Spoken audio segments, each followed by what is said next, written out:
The saga begins under the weeping heavens before a desolate, ghost-ridden martial arts hall. From the gloom emerges a legion of shadowed figures, their presence heavy with unsaid power. They lock eyes with a solitary child, a specter in the rain. One warrior, his gaze burning crimson, wonders at the anomaly. Why does a mere child haunt these ruins? Yet, against all logic, he bows, young master, he intones, seeking shelter from the storm. The protagonist is bewildered, adults bowing to a street rat. Unheard of. He assumes they mistake him for a guardian of this cursed ground. Deciding to wear the mask they have given him, he plays the part. Indeed, this humble abode has been my sanctuary for years. Rest where you wish, but dare not disturb my inner sanctum. They offer gratitude as if receiving a royal decree. As they retreat, he spots the character Tang embroidered. On their silk, the legendary Poison Clan, no matter. He has mouths to feed. He rushes to his sanctuary, announcing the feast. Time to dine, my little ones. He unveils the vessel, preparing for a heartwarming scene. But behold, no human air greets him but the chirping of a spirit cricket. Next, he unseals a second chamber to reveal a nightmare. The Black Earth Tiger Tarantula. A beast of the ancient lands, stripes like midnight, growing monstrous on his care. He offers it sustenance, with steady hands cooing at the creature named Blackie. My existence is hollow without you, he whispers. It is a miracle of nature. Once a speck of dust, it has molted twice, evolving into a predator. Satisfied, he turns to the next drawer. An orange lizard with spectral white stripes awaits.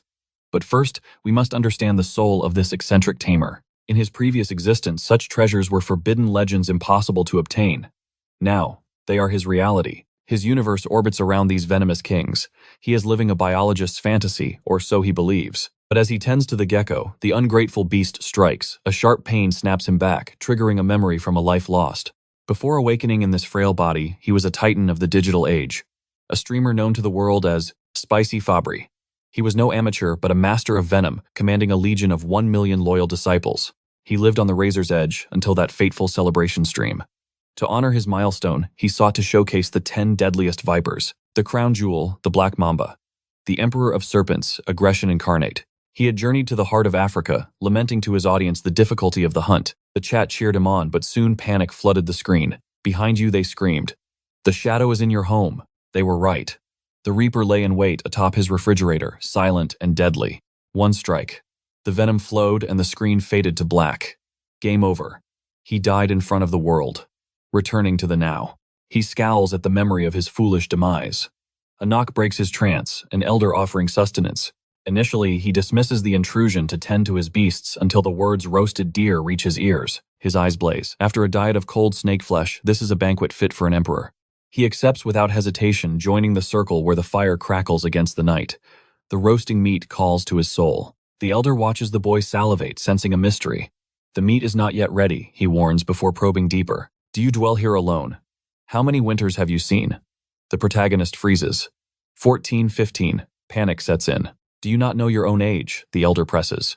The boy stammers, weaving a classic tale of woe, a mind shattered by injury. He quickly shifts the narrative, claiming a simple life of hunting serpents, a dangerous trade that sends shivers down the spines of these hardened warriors. He shrugs it off as a mundane duty. Finally, the meat is served. He bites into the flesh. Pure, unadulterated bliss radiates from his being. The elders watch with softened gazes, urging him to eat, but the atmosphere grows heavy. They have a confession. The patriarch exchanges a glance with his subordinate. We owe the truth to this child, even if he cannot comprehend the danger. The leader nods, turning his solemn gaze to the boy. Listen well. We hunt a nightmare of the old world, the Blue Spot Centipede, a titan capable of devouring a man whole. Shockwaves crash through his mind. Is this the past or a realm of fantasy where monsters reign supreme? His silence is mistaken for terror. The elder comforts him. Fear not, little one. We are here to slaughter the abomination. The boy blinks.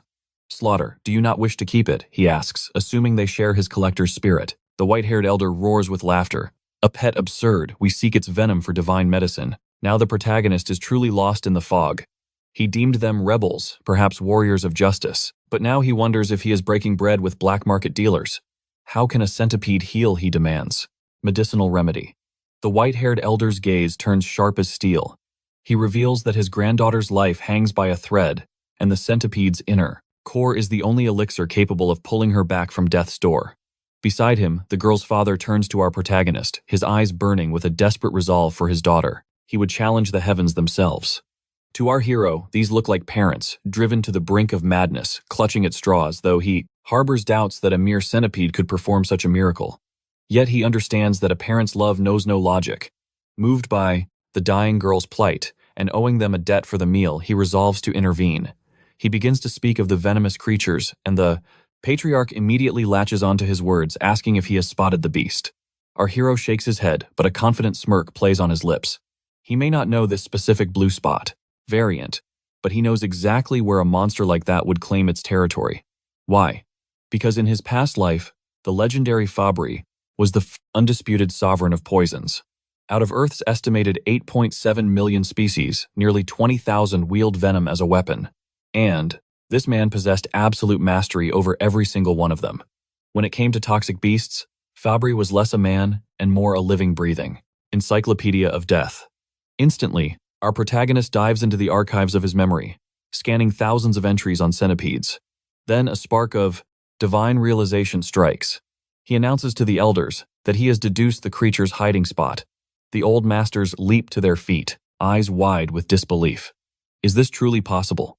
But before unveiling the secret, our hero inquires about their failed hunting grounds. It turns out these martial masters have been scouring the north and east of the academy, wasting their energy under the scorching sun, obsessing over the Barus, northern riverbanks. Hearing this, our hero sighs. It is no wonder the beast eluded you. The elders exchange confused glances, completely baffled by his arrogance, so the young master decides to school them in the laws of nature. He explains that centipedes are creatures of the yin spectrum, cold-blooded entities that demand precise temperature and humidity. However, unlike common insects that are naturally water-resistant, centipedes possess spiracles that make them vulnerable to drowning. Despite common belief, these monsters despise being waterlogged. They crave the moisture of the air, yet cannot endure the touch of water itself. Yet they cannot survive if the land is too dry. It is a paradoxical existence. Because of this delicate balance, a legendary beast like the blue spot would never lower itself to hide in a damp jungle or a flooding riverbank. The elders are thunderstruck. They had blindly assumed all centipedes lurked in rotting logs and wet crevices. Our hero corrects them. Perhaps the weaklings do, but we are hunting a king. A centipede of that magnitude cannot dwell in the jungle because there is simply no fortress large enough to conceal its massive form. The elders nod slowly, the logic piercing through their ignorance like a blade. They ask where they should direct their blade, and one elder even pledges a mountain of treasure for the correct guidance. Our hero smiles, pointing toward the setting sun. Go west, to the Rocky Mountains.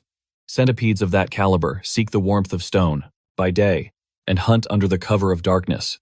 The scene shifts to the rugged terrain of the Rocky Mountains. The patriarch stands atop a jagged peak, his expression dark as a storm cloud. A subordinate approaches, whispering fears that the brat may have led them on a wild goose chase. The patriarch's patience snaps. He calls for a retreat, ordering the signal flare to summon the clan. As the crimson light pierces the sky, the warriors gather around a somber campfire. They are exhausted, their spirits broken, yet a part of them praise the boy, possessed the wisdom of a sage. They question why a mere insect is proving harder to find than a dragon. Yet they still cling to the young master's deduction. Meanwhile, the leader stares into the dancing flames, silence hanging heavy over him for a long moment. Finally, he speaks of his daughter, Hu-Yan. She is not just a child. She is the most terrifying prodigy the Tang Clan has seen in centuries. He curses the heavens, asking why such talent is being punished with such cruelty. Suddenly, a voice roars that the Grand Patriarch has returned. The white-haired elder descends like an immortal. The Patriarch rushes to greet him, and the clan forms a circle of anticipation. The Grand Patriarch's eyes are weary as he asks if they found the beast. The Patriarch shakes his head in defeat. When he asks if the Grand Patriarch fared any better, the old master closes his eyes and delivers a devastating blow. Hu-Yan has a mere 3 months before her flame is extinguished, and he doubts they can locate the cure in 10 days. The Patriarch, desperate, suggests scouring the south tomorrow. The Grand Patriarch nods grimly, muttering that it is unnatural to find 0 traces in such a vast area. That single sentence triggers an epiphany in the Patriarch's mind. He bursts into manic laughter, realizing he had been blind to the truth staring him in the face. They are indeed in the right hunting ground. Confused, the Patriarch asks what the elder sensed. The old man replies that he sensed absolutely nothing, and that is the key. The absence of life is the greatest clue of all. He asks if anyone has spotted even a single rabbit in the last 3 days. The patriarch freezes. There were no droppings, no tracks, no prey. The realization strikes like lightning. The Grand Patriarch explains that a mountain this large should be teeming with life. The Patriarch understands now they have stepped into the domain of an apex predator. The silence is not empty, it is terrified. The Grand Patriarch suspects lesser beasts fled in terror or faced their doom as prey. He gripped the Patriarch's shoulder, swearing that the legendary Blue Spot Centipede was lurking nearby. Hope ignited for saving Huayan, while the father's heart swelled with a desperate resolve. But then the earth groaned beneath them. The soil around the bonfire began to fracture, crumbling away before surging upward. Panic seized the group as they witnessed a chaotic upheaval until a colossal limb erupted from the depths, followed by another. They pointed in horror as the nightmare surfaced, paralyzing them with fear. Even the Grand Patriarch stood frozen, his battle-hardened eyes widening. Moments later, more legs clawed their way out. The Blue Spot Centipede had risen a titan of the poisonous earth. Back at the academy, our hero scoffed at the distant tremors. He wondered what kind of behemoth could cause such a disturbance from miles away. He complained that he merely pointed the way, yet these fools were practically shattering the heavens to flatten a single mountain. But suddenly, his scholar's obsession took hold. His eyes gleamed at the thought of a beast large enough to devour a human whole. As a connoisseur of deadly poisons, he admitted he would have loved to witness such a specimen. Meanwhile, back at the rocky peaks, the dust had settled. They had conquered the beast, though the victory came at the cost of grievous wounds. They secured the prize, the beast core, a radiant blue gem now resting safely within a wooden chest. The old master wept openly, tears of relief falling because Huayan could finally be snatched from death's door. The Patriarch ordered his father to depart for Sorong immediately, to heal the injured warriors. The Grand Patriarch paused, bewildered. Should they not race back to Huayan first? The Patriarch spoke a truth as old as time. Grudges are etched in blood, but favors are carved in stone. This is the warrior's code. Translation: a debt of gratitude is a chain that must never be broken. The Grand Patriarch felt the weight of his error. He admitted his vision had been clouded by worry for his granddaughter. He agreed they must properly honor the mysterious young expert. The Patriarch commanded the injured to seek aid in the village. While he personally went to visit the boy, certain the young master would be curious about the hunt's result. But inside the academy, our hero was currently under siege by 3 tiny golden creatures. And against all odds, he had accidentally become the father to 3 infant blue spot centipedes. They looked like harmless caterpillars nuzzling affectionately against his cheek. He stared at the pot, memories of the previous night flooding back. He had discovered the clutch of eggs, cleansed them, and placed them by his bedside. By dawn, the hatching had begun. One centipede was happily nesting atop his head. He had sensed their life force earlier but never expected them to emerge so rapidly. He looked at the creatures clinging to his robes and tried to gently pry them off his shoulders. But there was a complication they refused to let go. They had imprinted on his soul, believing him to be their mother. The truth of last night was simple. Our hero was so consumed by the legend of a centipede, capable of swallowing men, that he did what any insane scholar would do. Upon hearing of a man eating a monster, he went hunting for it alone in the dark. As if dying once wasn't enough to teach him the perils of courting death. But he refused to stagnate. He told himself that overcoming this trial proved his cultivation was superior despite his past hardships. Driven by an insatiable thirst for knowledge, he had scoured the mountain for the beast's lair.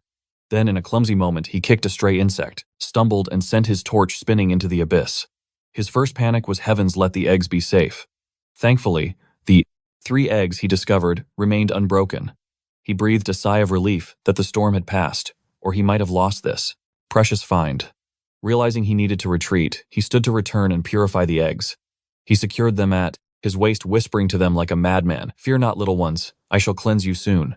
Back in the present, though he missed seeing the adult Leviathan, he was satisfied with securing the adult Knight bloodline. He begged the clinging larvae to grant him some personal space. He knew they wouldn't require sustenance until after 2 molting cycles, so hunger wasn't the issue, but being covered in bugs day and night was testing his patience. Then a stroke of genius hit him. If he submerged in water, perhaps they would detach. With a devilish smirk, he decided it was time for a bath. The hatchlings couldn't understand his intent, but one shivered as if sensing a coming calamity. Hours later, the Patriarch arrived at the Wan Academy gates. He approached the pavilion, knocked respectfully, and called out to the young master, but silence answered him. After a polite wait, he tested the latch and invited himself in. The room was filled with rare herbs and medicine jars, leading him to believe the boy was a master apothecary.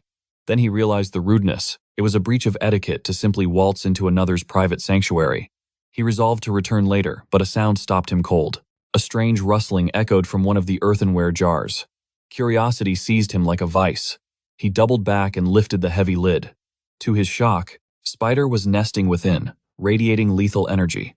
Now, his intrigue was fully ignited. He began opening drawers, discovering a gecko in one and in another jar, venomous beetles. Even snake eggs and dried vipers were scattered like common trinkets. The elder stood there, his mind completely blown. He could scarcely believe that this young warrior was not merely catching these creatures, but successfully breeding the 5 poisons and their offspring. Even the illustrious Tang Clan, legendary masters of toxin, only possessed the knowledge to extract venom. They had never unlocked the secrets of propagation like this. He realized with a jolt that saving his daughter was merely a stroke of fate. The true heavenly fortune was discovering this prodigy. He had to secure this talent. Marriage into the clan was the only option. Just then, the young master arrived, bowing respectfully, though his eyes immediately locked onto the elder's bandaged arm with concern. The elder waved it off, suppressing the pain. "It is a trifle," he insisted. He began to speak, intending to share a vital secret, but the words died in his throat. The air suddenly grew heavy with suffocating killing intent. And his instincts were sharp. He was right. In the next heartbeat, a deafening explosion erupted at the entrance behind them all. Boy! Dust billowed and a nightmare emerged from the smoke. A massive silhouette resembling a one-eyed demon with the entire left side of his face melted by fire. "Run!" the elder roared, shoving the boy aside with desperate strength. The young warrior was paralyzed by confusion and fear. The abomination unleashed a soul-shaking roar, dropping into a lethal battle stance. He moved with blinding speed, a palm strike aiming to kill. The elder intercepted the blow with his good arm, grimacing as agony shot through his bones. The monster's force was overwhelming, sending the old man flying back. The elder crashed down, coughing up mouthfuls of life. Vital blood. Asterisk. This power. It rivals the Poison King himself times. He screamed at Soryong to flee once more. But it was too late. As the smoke settled, the demon had the boy by the throat, hoisting him into the air like a rag doll. The boy gagged and clawed uselessly at the iron grip, while the freak cackled with manic glee. The monster taunted them, his voice like grinding stones. "I heard the Tang dogs were in Hunan, so I came for a hunt. But to find the lone pup of the Poison King, injured and weak, delicious. The AMNAM, Pastazai TI." Elder gritted his teeth, demanding, "Who are you, you vile creature? Why do you strike at us?" The monster sneered. "You truly do not recognize this ruined face, my martial arts." He introduced himself as the Bloodhand Rakshasa Unyang. He revealed that the elder's father was the one who had turned him into this scarred demon. The elder's eyes widened in horror. Unyang, the villain struck by the supreme poison palm and cast off a cliff. The world believed him dead, but like a cockroach, he had crawled back from hell. "Release the boy," the elder pleaded, offering his own neck.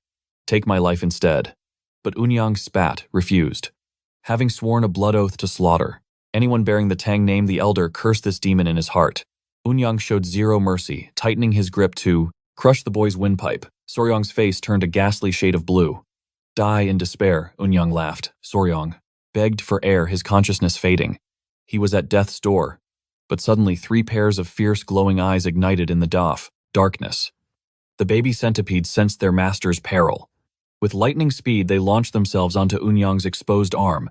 These tiny, vicious beasts buried their fangs into his flesh.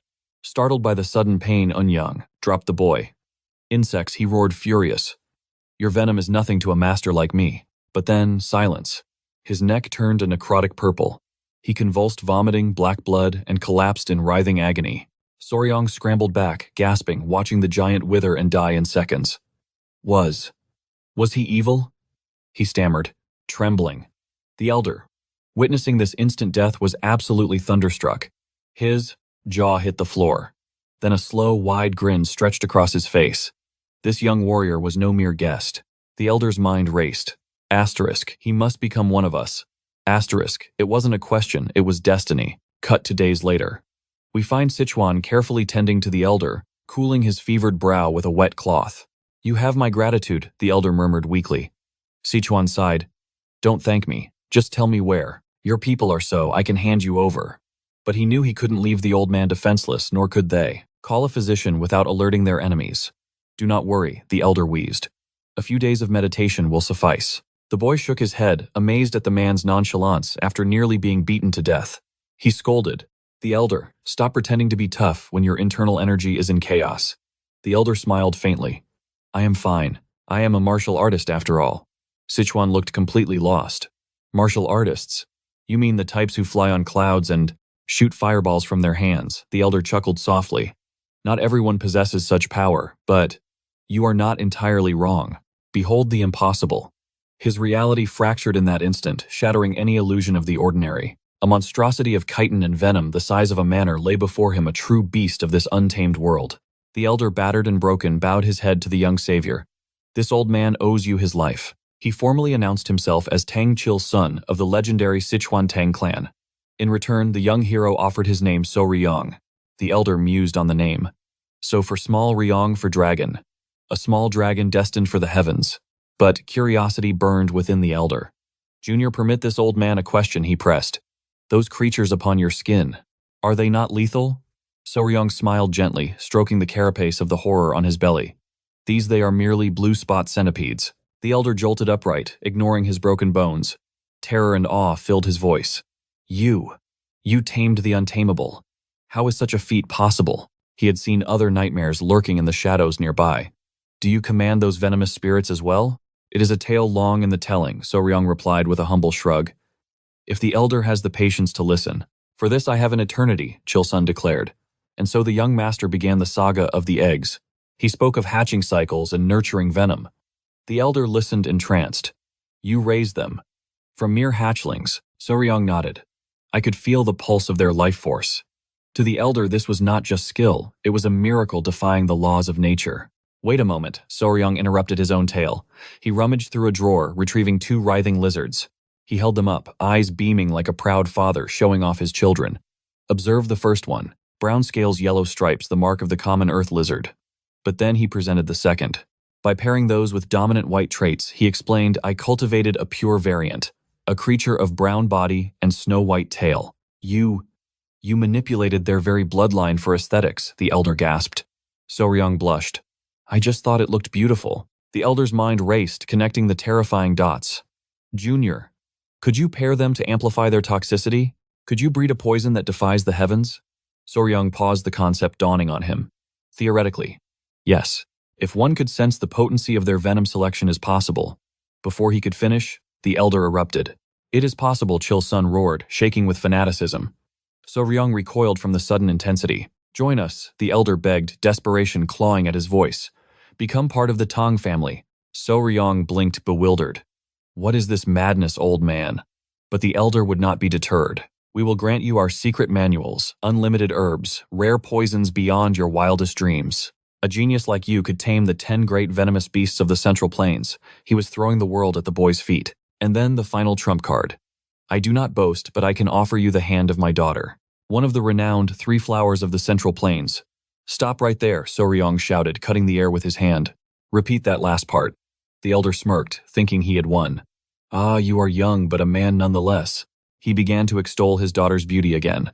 Forget the girl, So Ryong snapped. To hell with the Central Plains. Tell me about the 10 great venomous beasts. His eyes blazed with obsession. Are they truly majestic? More than you can imagine, Chilsun promised, pivoting instantly. The Blue Spot Centipede is a mere insect compared to them. Golden frogs that outshine the sun. Scorpions the size of mountains. He painted a picture of lethal magnificence. Reality will exceed your wildest fantasies. The elder smiled inwardly. The hook was set. So Ryong trembled, his eyes sparkling not with lust for power but with pure, unadulterated curiosity. 2 days later, news shook the Tang Clan. The infamous bloodhand Rakshasa had been spotted. The elder explained the threat. He mastered arts, rivaling our ancestors. A monster who had refined his malice in the shadows. The clan whispered in fear. If the patriarch's father fought such a demon, he must have ascended to the realm of 10,000 poisons. They rushed to praise their leader. But the patriarch raised a hand, silencing them. It was not I who achieved victory. It was the young hero So Ryong who brought the demon to his knees. A silence, profound and heavy, descended upon the hall. Immediately, a clan member grasped So-ryong's hand. "Benefactor, you saved our patriarch." They stared at his youthful face. Is he an ancient master who underwent rejuvenation? So-ryong stood there utterly confused. Seeing the misunderstanding, the patriarch smiled. "Show them, Junior." The atmosphere tightened. So-ryong tapped his chest. "Come out, little ones." His robes rustled like dry leaves in a storm. 3 deadly heads peeked out, mandibles clicking. The clan gasped as the lethal pets revealed themselves. To think these tiny venomous hatchlings brought down a master like yin-yang, the Tang Clan members stared awestruck by the poison's devastating potency. It was a miracle. So-ryong controlled 1 but 3. That was legendary. The patriarch declared this talent was precisely why the Tang Clan needed him. They were desperate to initiate So-ryong into their ranks immediately. However, So-ryong held up a hand, insisting he needed time to weigh such a heavy decision. A disciple whispered urgently to So-ryong, warning him not to refuse this golden ticket to power. But the patriarch cut in, signaling it was time to move. They could not afford to waste another second here. So-ryong frowned, asking if their mission wasn't over yet. Chol-su hesitated before revealing the grim truth. Bloodhand Rakshasa Unyang had mastered the forbidden art known as the blood poison claw, a demonic technique so vile it violated the laws of nature. To reach the highest realm, one had to consume human blood and harvest bone marrow. A chill ran down So-ryong's spine. It was a cultivation method of pure evil. Chol-su explained their duty. They had to scour the area for any secret scrolls or hidden disciples. They had to sever the roots of this calamity. If they didn't, a second Unyang would rise to terrorize the world. Furthermore, they had to save any victims still trapping in this living hell. The patriarch turned to So-ryong, pleading for his aid as a guide to the chaotic Hainan Islands. So-ryong fell silent, his mind racing like a chessboard. He weighed the pros and cons. Swearing loyalty to the Sichuan Tang Clan was a lifelong blood oath. It wasn't something to decide on a whim. It was just like the modern world. Treat this as an internship to analyze the company culture and the CEO's character before signing the permanent contract. With a calculated smile, So-ryong agreed to assist once the patriarch recovered. The elders praised his righteousness, convinced he was a man of virtue. So-ryong declared that saving lives was the duty of any martial artist, but beneath that noble exterior, his true intentions were far more pragmatic. He would use this chance to spy on the Tang Clan's inner workings. After all, a smart employee always evaluates the boss before committing to the job, right? It took 3 long days for the old patriarch to restore his chi. To accommodate his condition, the group paused at a desolate village near an abandoned martial hall. While the master rested, the disciples decided to hunt for traces of the demonic practitioner. They began interrogating the locals about the disappearances. An elder villager scratched his head, admitting that 1 or 2 folks vanished into the jungle yearly, but it was nothing out of the ordinary. Certainly not enough to cause panic or raise a red flag. Holland stood there, his brow furrowed in deep suspicion. Something felt off. The village chief bowed low, claiming it was an honor to serve the illustrious Sichuan Tang Clan. But our heroes walked away with nothing but empty words. It seemed like a complete dead end. As they trekked through the dense forest, So-ryong muttered that the village was suspiciously ordinary. Chol-su insisted that when the demon first revealed himself, his aura exploded from somewhere in this very vicinity. But the trail had gone cold. Finding the actual lair was like searching for a needle in a haystack. So-ryong felt a headache coming on. Why were there 0 traces of such a powerful enemy? Suddenly, a memory sparked in his mind like a lightning bolt. He recalled the villain's final words before the battle. He turned to Chol-su, asking if he remembered what the demon said upon appearing. Chol-su rubbed his head, admitting he was beaten too senseless to remember. So-ryong sighed and reminded him Unyang knew the Tang Clan had arrived in Hainan. That meant someone had leaked their location. The answer was simple. They just needed to backtrack through every location the Tang Clan visited. Someone in those villages was the informant. So-ryong suggested they use the villain's portrait and interrogate the villagers again. The Tang disciples looked at him as if he were a genius strategist. His intellect was as sharp as his blade. If the demon was tipped off, tracing the leak would lead them straight to the hidden lair. Without hesitation, they changed course. They arrived at the next village, but the atmosphere here was suffocatingly heavy. One disciple whispered that according to the port intel, this was the Halai people's territory, but the air reeked of despair. The elder hoped the tribe wouldn't be hostile, but these villagers looked less like warriors and more like walking corpses. Their eyes were hollow, like NPCs running on low battery. The Tang Clan called out, their voices echoing in the eerie silence. Finally, the locals acknowledged them. Glaring with suspicion, they demanded to know what the Tang Clan wanted with their people. An old man, presumably the chief, stepped forward. He was flanked by guards who looked like they were one bad day away from the grave. Panned. Beside him stood a little girl trembling. So-ryong's sharp eyes analyzed the scene, noting the unnatural weakness plaguing the child. It wasn't just her. The entire village was drowning in a lifeless gray energy. Then the realization hit him like a punch to the gut. Their vitality was fading. They looked as if they had been heavily drugged or poisoned. The chief immediately went on the defensive. He insisted no one was missing and demanded the outsiders leave at once. The Tang elder tried to argue that the census didn't match the population, but the chief cut him off with a desperate shout, swearing there was no trouble here. He practically begged them to vanish. Chelsu and Soryang exchanged a confused glance. Chelsu whispered that the Halai were supposed to be a warm, welcoming tribe. This hostility made no sense.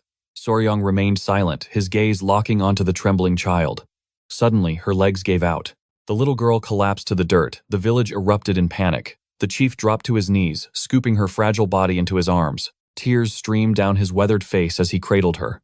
He screamed, begging the heavens not to take her, for she was his only remaining bloodline. Cradling her fragile form in his lap, tears streamed down his face like rain. He pleaded with the heavens, begging her not to fade away, for she was the only kin he had left in this cruel world. Unable to stand idly by, as another life faded into the void, Chilson stepped forward. With the aura of a master, he addressed the village chief, hinting at his proficiency in the healing arts. The chief's eyes went wide. "You possess the legendary medical arts of the Central Plains." Chilson nodded solemnly. "I am no divine physician, yet I know enough to intervene." He requested to examine the dying child. The chief granted access, but Chilson's expression darkened. He revealed the grim truth: a plague was ravaging the village, a curse that spared neither the innocent nor the strong. Chilson swore on his honor to sever this chain of suffering. The chief, overcome with gratitude, roared at his frozen guards to stop gaping like statues and pave the way. Time was of the essence as they rushed toward the residence. Soryang whispered to a Tang Clan disciple, skepticism coloring his voice. "Does the elder truly possess the hands of a healer?" The disciple smirked. "To master the Tang Clan's lethal poisons, one must first master the sanctity of the body. Martial arts begin with understanding one's own vessel. Thus, medicine and poison are two sides of the same coin." Soryang had always viewed them as cold-blooded assassins hiding in the shadows. He mused that perhaps if he joined their ranks, walking the path of the healer would be far superior to the terrifying way of poison.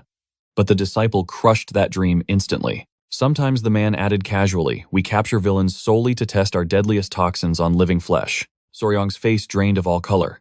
Human experimentation. A chill ran down his spine as the true nature of the Tang Clan dawned on him. Hours passed and a deathly silence descended.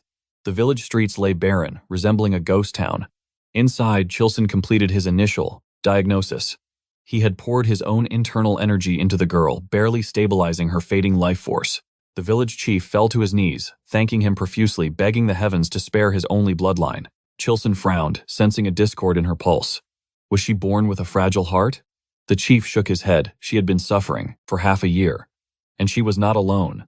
This mysterious curse had claimed many villagers, which was why he had tried to drive the strangers away. "I shall brew a heart elixir to stem this tide," Chilson declared, commanding all villagers to be gathered for treatment. The chief wept openly, his despair replaced by a glimmer of hope, bowing again and again.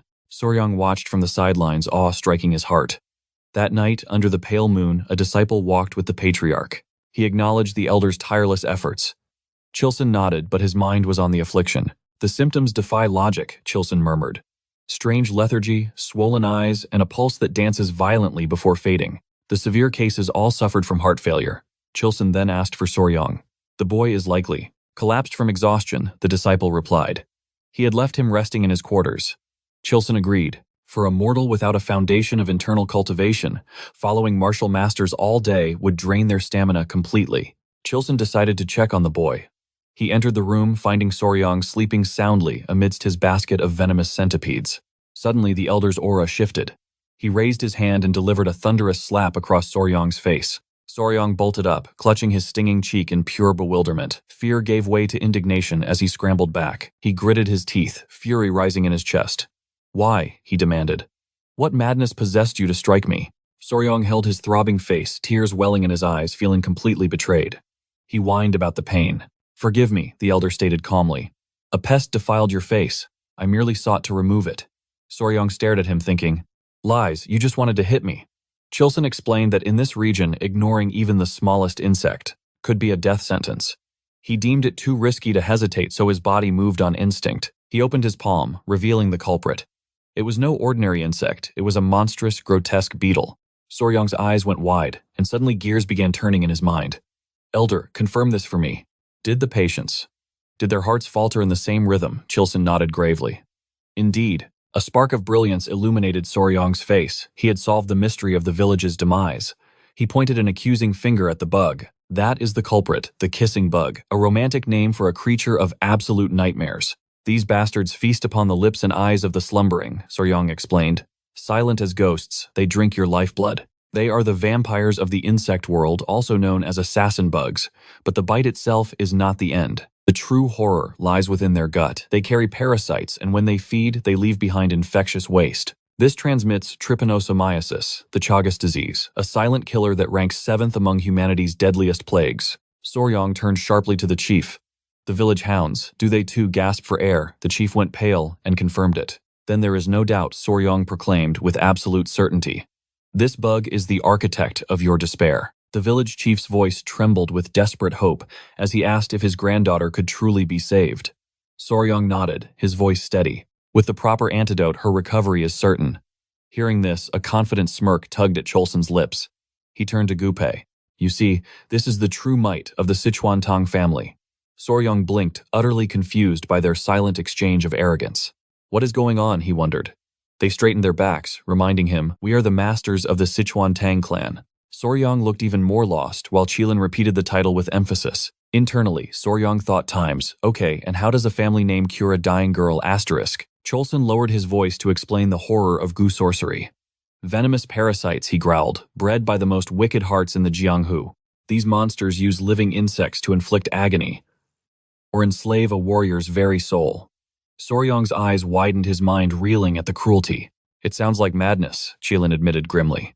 But countless masters have fallen to gu, forced to slaughter their own kin like mindless puppets. They become slaves to evil men unable to resist. That is why the martial world yearns for a cure. A way to purge this filth. Cholson continued, we speak of antidotes that can either expel the parasite whole or dissolve it into nothingness within the body. The pieces finally clicked for Soryong. Then Cholson posed the ultimate question. And who beneath the heavens possesses the mastery to destroy such poison? He answered himself with a roar of pride. The great Sichuan Tang family. He assured the room, if we have a remedy that can melt a fist-sized beast inside a man, this tiny bug is child's play. With a flourish, he revealed a shimmering pill. Behold, the curse-melting orb.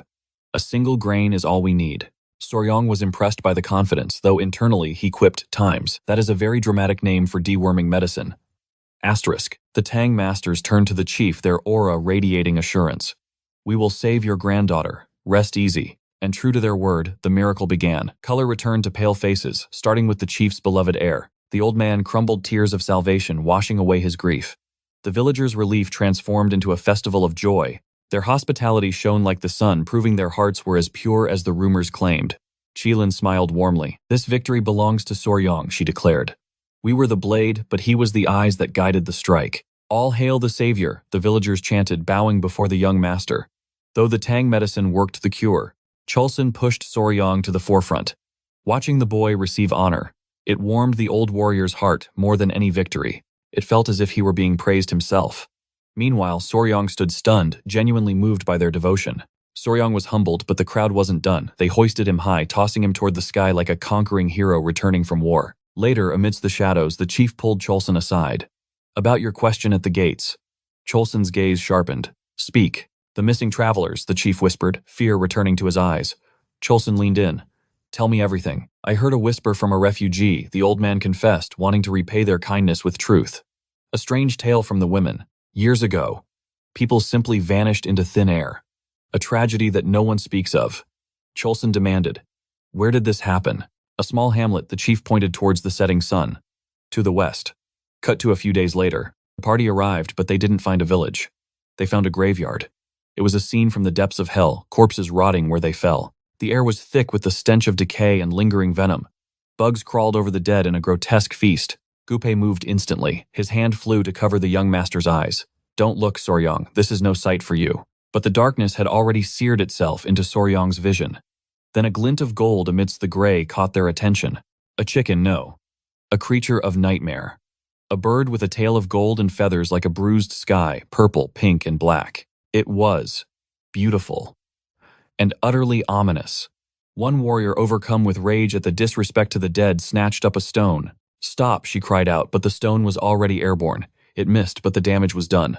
The beast's gaze snapped toward them. The man seethed, but Cholson gripped his shoulder, his instincts screaming danger. Hold! Something is wrong here. The creature spread its wings, and a vile miasma exploded outward.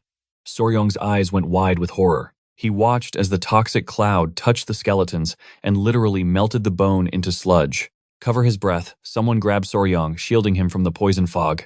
Retreat, Cholson roared. It is a Zhen Yao, the poison-feathered calamity. Run for your lives. Once they reached safety, Cholson recounted the horror, his face pale. This was no ordinary beast. A true monster of legend, he explained. A 5-foot wingspan, a beak of cold bronze and feathers steeped in venom. When it rages, the world turns black. Its mere presence is a death sentence. And atop its head, Cholson shuddered, sits a golden crown, marking it as the king of poisons. Majestic royalty, slaughtering every living thing in its path.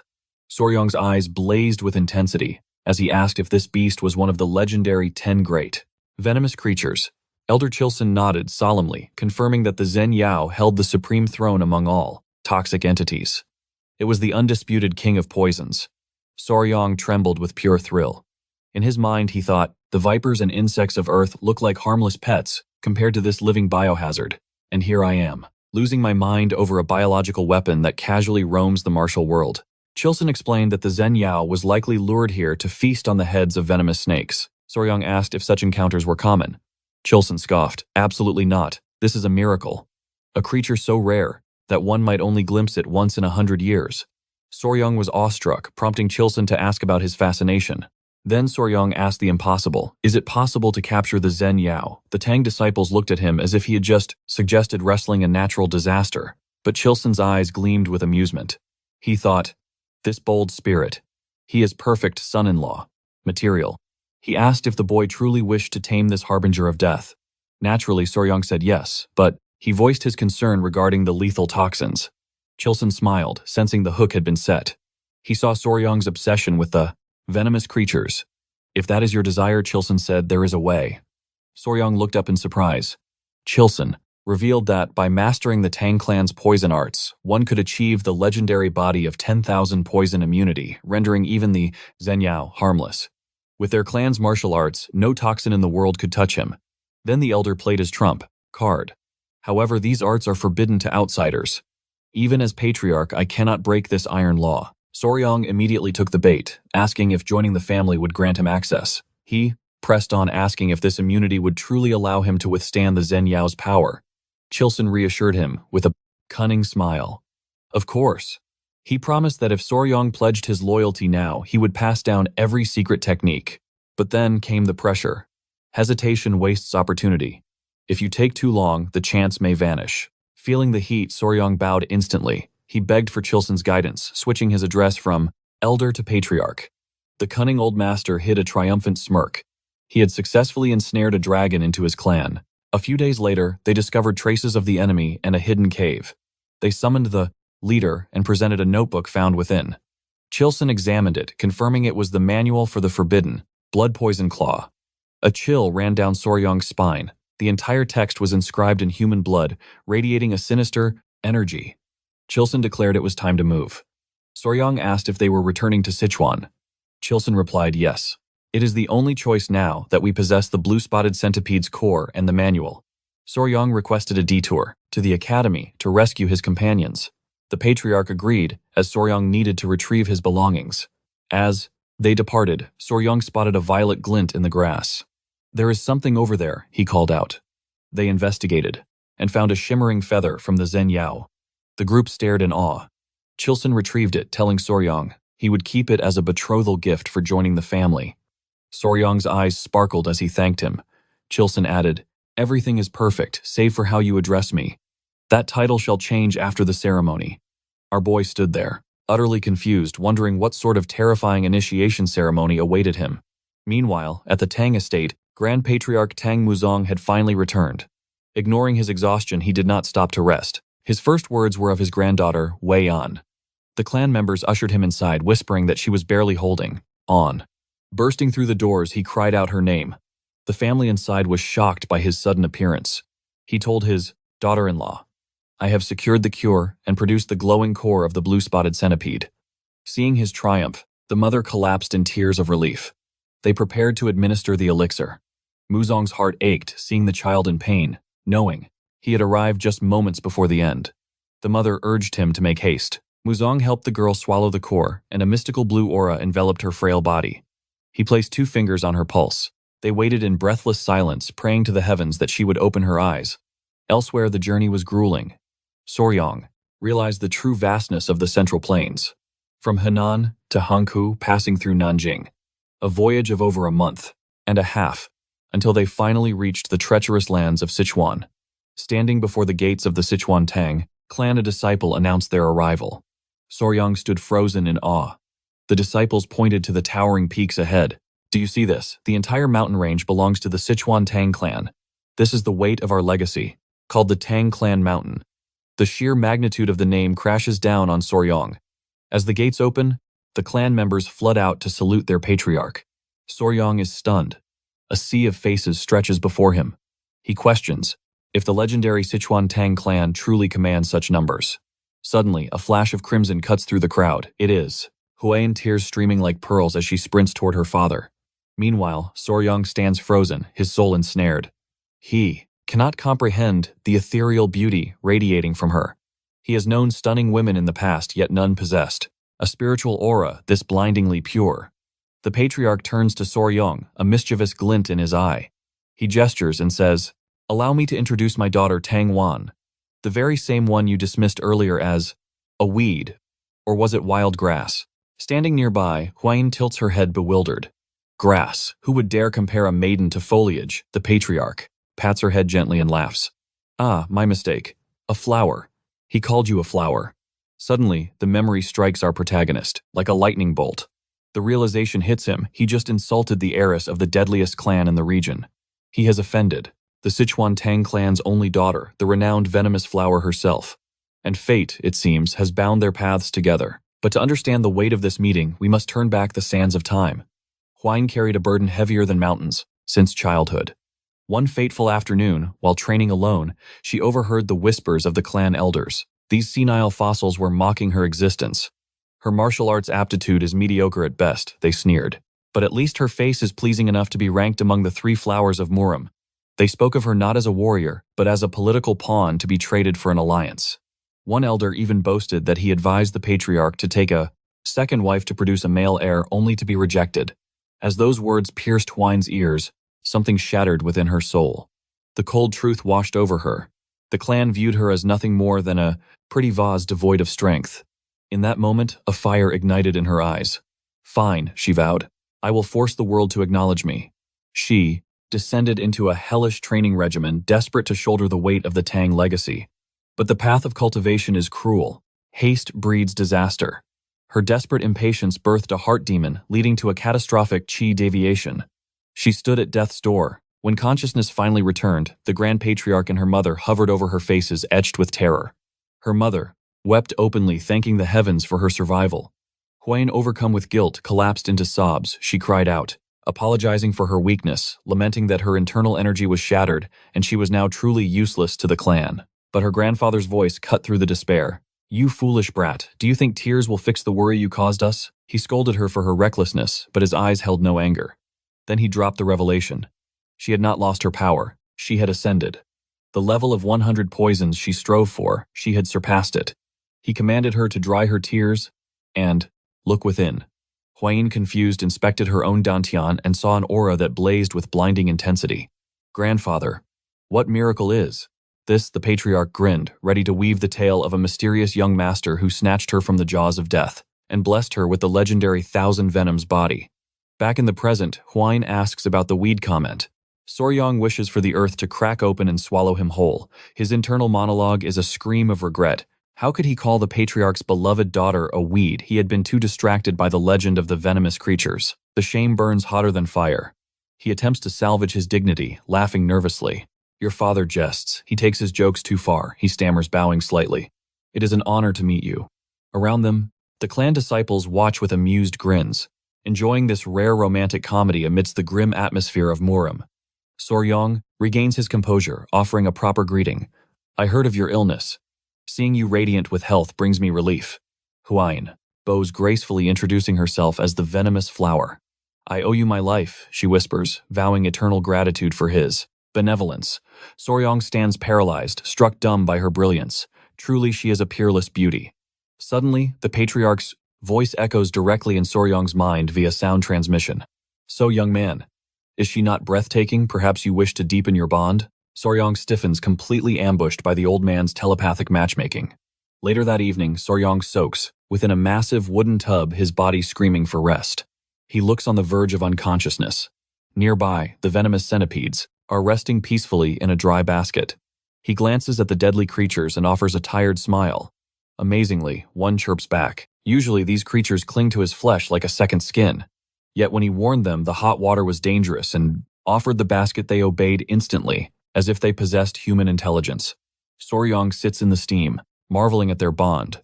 The patriarch had said they react to killing intent, but this is something far deeper. Intent, a display of raw instinct that defied logic. Two of the centipedes had awakened, their compound eyes locked onto him. He jokes that he feels a profound sense of shame, having these creatures stare at his naked form, and as if understanding his embarrassment, the two beasts immediately vanish into the bucket. He was shaken to his core. He recalls Gunpei describing them as spiritual creatures, and makes a mental vow to uncover the true weight of that title later. But peace eludes him, his mind still racing from Qilin's earlier words. He knows his time here is running out. He must make his move soon. Meanwhile, at a secluded pavilion, the heavyweights of the clan have gathered. The Grand Patriarch Qilin, his wife, and the young mistress Huiyan. Qilin drops a bombshell he is granting Soryong the East Wing. The gravity of this is immense, for that chamber is traditionally reserved for newlywed couples of the main bloodline. The Grand Patriarch questions if Soryong truly possesses such heaven-defying talent. Qilin nods, admitting that at first, he believed their meeting was merely a stroke of fortune. But he was wrong. This young man is a dragon in human skin. He begins extolling Soryong's virtues, explaining his incomprehensible mastery over venomous beasts. He single-handedly slaughtered Unyang, survived an encounter with the legendary poison-feathered bird, and achieved the impossible feat of hatching Blue Spot Centipede eggs. The Grand Patriarch's eyes widen, realizing they have unearthed a peerless diamond in the rough. The attention shifts to Huiyan. Qilin declares that he desires Soryong as his son-in-law, placing the weight of the clan's future on his daughter's answer. Huiyan processes the decree, realizing the political currents shifting around her, and falls into a heavy silence. Her mind drifts to her secret, the awakening of the Thousand Poisons Constitution. She must prove her worth to the clan before she is used as a pawn. She faces her father with steel in her eyes, acknowledging her duty as a scion of the Tang Clan, but declares that determining Soryong's worthiness is a judgment she reserves for herself. With that, she rises abruptly and storms out of the chamber, leaving a suffocating silence in her wake. Qilin chuckles internally, thinking that Soryong had better prepare himself. His daughter may be as beautiful as a flower, but she hides deadly thorns. Huiyan sprints through the compound, her thoughts racing, knowing that now that she possesses the legendary Thousand Poisons Constitution, she must act. If she remains passive, those old fossils in the council will never acknowledge her true power. She steels her resolve. She will ruthlessly investigate this man named Soryong, his martial qualifications, his character, and the depths of his soul. Meanwhile, Soryong sits in his room, the weight of anxiety crushing him. He fears she might despise him for his earlier moment of weakness, and in his desperation, literally asks the centipedes for guidance, as if they were his sworn brothers. Suddenly, Huiyan materializes from the shadows, her presence nearly stopping his heart. Yet all this fool can focus on is her breathtaking beauty. She apologizes for the intrusion, claiming urgency, and demands his hand. Our protagonist offers it, instantly docile as a puppy, while his face erupts into a shade of crimson. He stammers, completely flustered, saying he doesn't know why she is rushing their fate, suggesting they should perhaps cultivate a bond before taking such intimate steps. He shyly mentions that even in romance, there is a proper order to follow. Huiyan stares at him, utterly bewildered by his nonsense. Then the realization hits her like a thunderclap, and her face burns as red as a ripe tomato. She cries out, "That is not what I intended." The air between them grows thick with unbearable awkwardness. Soryong panics internally, trying to retreat from the cliff of his own delusion. She simply wished to check his pulse to read his meridians. She admits her abrupt demand was easily misunderstood. Meanwhile, our boy stands there, wishing the earth would crack open and swallow him whole to end his shame. She settles down next to him, apologizing for her ghost-like entrance and lack of manners. She observes that while he is young and technically not yet of age, his spirit seems mature. Thus, she decides to unveil the truth of her situation. She begins her tale, and Soryong listens with bated breath. It sounds like a script from a chaotic era of warring states, as the sole direct descendant Huiyan is besieged by branch families, vipers scheming to sever the main bloodline and seize power. The elders are desperate for a capable son-in-law to secure the succession, calculating how Soryong's destiny would be rewritten if he married into the Tang Clan. Huiyan apologizes in advance, for there is a vital truth she must verify within his body. She vows that even if fate does not align for them to wed, she will never treat him like a discardable pawn. She views him as her savior and pledges to treat him as an honored guest or perhaps sworn siblings should the marriage alliance fail. Soryong extends his hand once more, granting her permission to inspect his internal energy. She grasps his wrist, placing her fingers on his pulse. A brilliant blue aura flares to life around her, and she begins to lecture on the essence of their arts. The Tang Clan's martial path is not one that commoners can tread. Only those whose constitutions can assimilate lethal toxins may master their techniques. Others would simply perish. That is why their poison arts require gradual adaptation, synchronizing the poison with the growth of one's internal energy. One must embrace the venom to achieve the apex of power. The system is divided into tiers. The 5 poisons, the 10, the 100, the 1000, and the legendary 10,000 poisons. After reading his meridians, she delivers the verdict. The good news, his body is capable of cultivating poison arts. The bad news, he has reached the absolute limit of the 10 poisons body. For an outsider, this physique is a miracle, but for Soryong, the news hits like a physical blow. Tang Huan delivers the cold, hard truth with zero hesitation. In the hierarchy of the martial world, this places him as a first-rate warrior, the glass ceiling for commoners. It is the absolute peak for a mortal without a blessed bloodline. Dropping this revelation, she turns to leave. As her silhouette fades, darkness consumes Soryong's thoughts. If his growth stops here, his mission is over. Catching the legendary Zhen Yao would be impossible. For him, this isn't just a setback. It is a death sentence. Cut to hours later, Tang Huan emerges like a celestial maiden from the bath, radiating breathtaking beauty. Yet a foul curse clings to her. Ever since absorbing the Blue Spot Centipedes' core, a chaotic stench betrays her. Even washing a dozen times cannot scrub away the odor. She wonders if this is heaven's punishment for her arrogance. Guilt gnaws at her as she dresses. Meanwhile, Soryong has drifted into a deep meditative slumber. In the void of his dreams, a voice echoes with gratitude. A woman appears wearing the face of Tang Huan. This is no mere illusion, the spirit whispers. She confesses to borrowing the form of the woman who holds her core. She reveals her true identity, the mother of the Blue Spot Centipedes.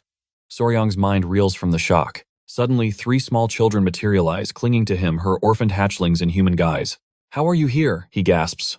She speaks of her tragic end, slaughtered without mercy, leaving her kin behind. Her resentment was so profound it pierced the heavens, binding her vengeful spirit to her own inner core. From within Tang Huan's meridian system, she screamed curses.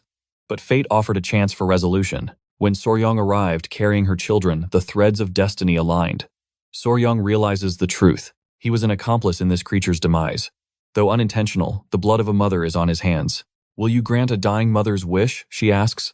Without a second of hesitation, our hero bows his head. He vows to protect her bloodline. But he pauses, confused. Do centipedes not leave the nest after molting? The mother spirit shakes her head. For common insects, yes. But for spirit beasts of my caliber, it is different. My young must feed on the mother's origin energy to survive until they have shed their shells twice. Only then can they absorb the chi of the natural world. The implication of her words strikes him immediately. The children must remain with Tang Huan, the vessel of the core. Soryong asks if this is the only way. Then the spirit reveals a cruel truth. I curse that woman with a foul miasma to repel all men. She intended for Tang Huan's bloodline to end in loneliness. But I offer a trade, the spirit hisses. Let my children feed on her excess energy and I will lift the curse. She suggests it could help him win her heart. Soryong's expression softens into a smile. No. He shakes his head. That does not sit right with me. To manipulate a woman in her vulnerability. That violates my path of martial arts. The spirit gazes at him with newfound respect. You possess true honor. But she warns him of the difficulty ahead. She cannot simply hand him the power of the 10 venoms. A spark of inspiration flashes in Soryong's eyes. Trust me, he declares, his aura radiating confidence. I will orchestrate a future where everyone survives. The next morning, the air is clear. Tang Huan finally understands the source of her affliction. The solution is elegant. Allow the hatchlings to feed on the toxic energy, and the miasma will naturally vanish. Yet Huan looks at him with trembling eyes. Why help me for nothing? You hold all the cards. She knows her predicament is worth a king's ransom. But Soryong simply smiles, his gaze steady. I could never exploit a maiden's misfortune for personal gain. That is not who I am. His words strike her like a thunderbolt. Shame burns within her, mixing with a profound sense of gratitude. She vows then and there to honor his kindness. Seeing her resolve, Soryong seizes the moment. He recalls the limit of his physique, the 10 poisons body. It was a cage, but perhaps also a weapon. If I have only 10 slots, he muses, then I shall not waste them on filth. I will consume the 10 supreme poisons. He plans to absorb the deadliest toxins in the Central Plains. But Tang Huan hears something entirely different. To her ears, he is declaring a quest for ultimate power, solely to be worthy of standing by her side. Crimson flushes her cheeks. For Tang Huan, the venomous flower of Murim, her icy heart begins to melt. No man had ever honored her with such reckless abandon. Our protagonist is elevating her status to the heavens without even trying, and she is completely ensnared, cheeks burning crimson. Hua In asks Soryong if he truly grasps the weight of his words. But our boy, his mind is empty. He is utterly clueless. Did I misspeak? She tries to explain that the martial path he described is a road of madness and despair. This conquest could take 10 years, 20 years, or perhaps consume his entire lifespan. Soryong's expression crumbles. He thinks, wait an eternity like that. Meanwhile, Hua In's face remains flushed as she reminds him that he is merely 15 years old. She tells Kim that in 3 years, when he reaches marriageable age, if he can subdue even one of the 10 legendary poison beasts, she would acknowledge his strength. Then, her voice drops to a whisper, admitting that such a feat could lead to a betrothal between them. After dropping that heart-stopping declaration, she hypes him up and flees overcome with embarrassment. Soryong is left standing. They're frozen, wondering what just happened. He calls out to her retreating figure. She turns, asking what is wrong. He demands she return so he can complete her medical treatment and rest a moment longer. Awkwardly, she shuffles back. He reassures her that everything is fine, as the infant centipedes are harmless. He gathers the little critters, instructing them to seek their mother instead of pestering their father. Hearing the words mother and father makes Hua In's face explode into a shade of deep red. She stammers, why phrase it like that? Soryong quickly realizes the misunderstanding. No, he was strictly speaking to the insects. Relax. Meanwhile, Cholsan, his wife, and Elder Mun are gathered in a tense council. They are discussing how Soryong's heaven-defying talent seemingly has not yet captured Hua In's heart. The elder asks if they witnessed the pair this morning. The atmosphere between them was heavy with unspoken words. Hua In's mother notes it appeared as though her daughter had rejected him. The patriarchs sit in silence, processing this blow. Mun declares that forcing a marriage is an act without honor. Feelings must bloom like wildflowers.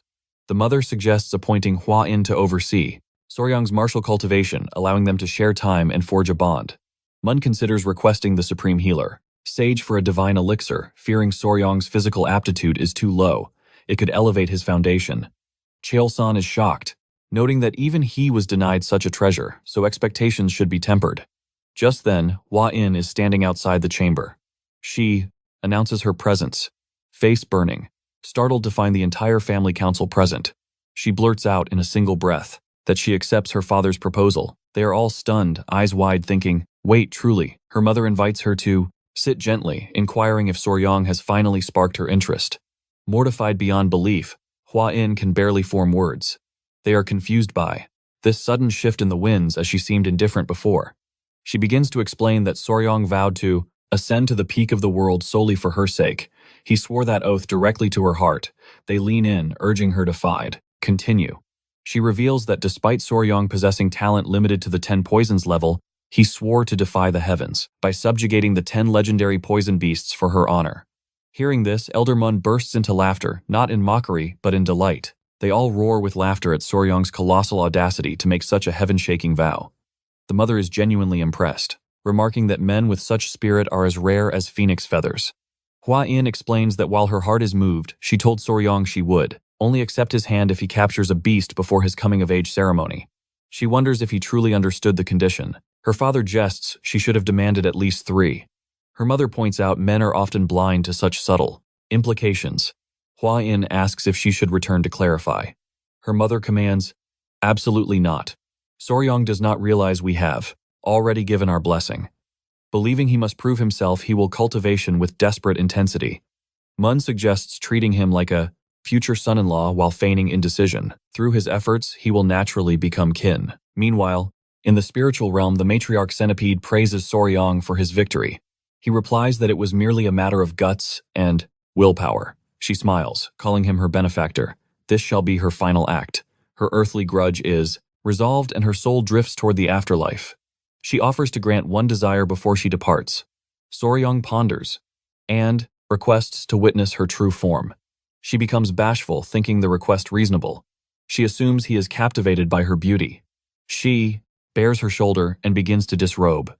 Soryang quickly asks if removing her garments is truly necessary, causing her face to burn. A tragedy. Truly, the centipede queen would have been a top-tier waifu. She asks if she should cease. Soryang clarifies his intent. Meanwhile, the infant centipedes cover their eyes, chittering that they are too young for such illicit scenes. He explains he wishes to behold the blue spot centipede in its primal state. The insect form, she, realizes her error, sinking into a pit of mortification. Smoke engulfs the area as she unleashes her titanic centipede form. Soryang gasps, adrenaline surging. He is awestruck by her sheer scale and immediately asks to touch her. But this rascal is already caressing her carapace before she can answer. He geeks out over her waterproof armor, imagining how he moves with lightning speed, firing off questions about her anatomy legs. Venom sacks raw power. He scrutinizes every inch of her exoskeleton. Meanwhile, the children shield their innocent eyes, looking absolutely precious. His fanaticism knows no bounds. He even attempts to caress her deadly fangs. She warns him of the lethal danger, yet he persists. Now, even the terrifying mother centipede feels a chill of concern, wondering if her daughters are safe with this madman. Because his fascination is far from normal. It is a bizarre, almost comedic spectacle, witnessing Soryang literally drooling while stroking her centipede armor as if it were the finest silk in the world. Cut to later, the patriarch holds a solemn council with Soryang and Hwain. He reveals that he has heard everything from Hwain. Congratulations, young hero. You are officially the son-in-law of the Tang Clan. Soryang is utterly bewildered. Wait, hold on a second.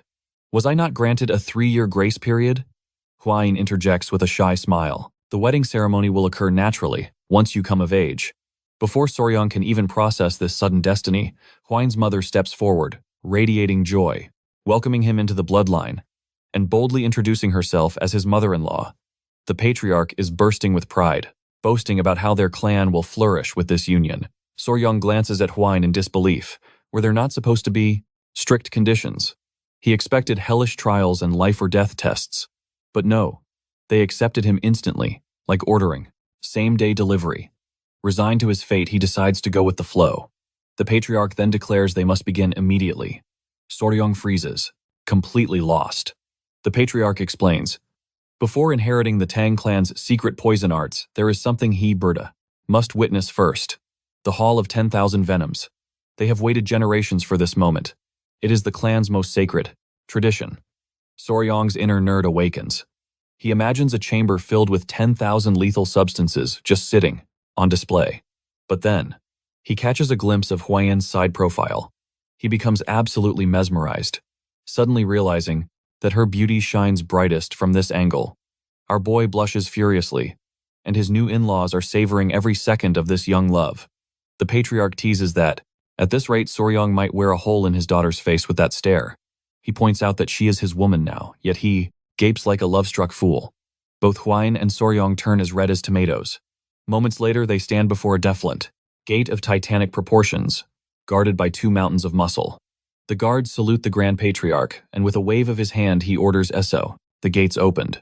The security is ridiculously intense. Are they guarding the secrets of the apocalypse? The 2 Titan guards channel every ounce of their internal energy to push the colossal doors. Afterwards, they look completely different, drained of stamina. The patriarch explains that this gate is forged from 1,000-year cold iron, and opening it is a supreme honor. They step into the hallowed hall, a veritable treasure trove where the Tang Clan stockpiles its deadliest legacies. The patriarch warns Soryang grimly, touch nothing recklessly, or you will meet an instant painful death. Hwain explains the categorization: paralysis agents, slumber toxins, and countless others. The elders watch with amused glints in their eyes, urging Hwain to decide. educate her future husband. Blushing deeply, she accepts the task. She gently takes Soryang's hand and guides him through the aisles of death. She reveals poisons with names that sound like nightmares. The chi, dissipating, toxin, the spirit-destroying venom, and the bloody pulp poison. But then she reveals the Tang Clan's ultimate weapon is something completely unexpected. She hands him a small, unassuming seed. Soryang is puzzled. It looks like a common bean. Huayan reveals the truth. This is the castor seed. Soryang's modern knowledge kicks in instantly. Ricin, a substance 100,000 times. Ricin, more potent than cyanide. This tiny seed is a calamity in disguise. Huayan whispers the clan's philosophy. The strongest poison is not the one that causes the most agony. It is the one that kills efficiently, silently, swiftly, leaving no trace behind.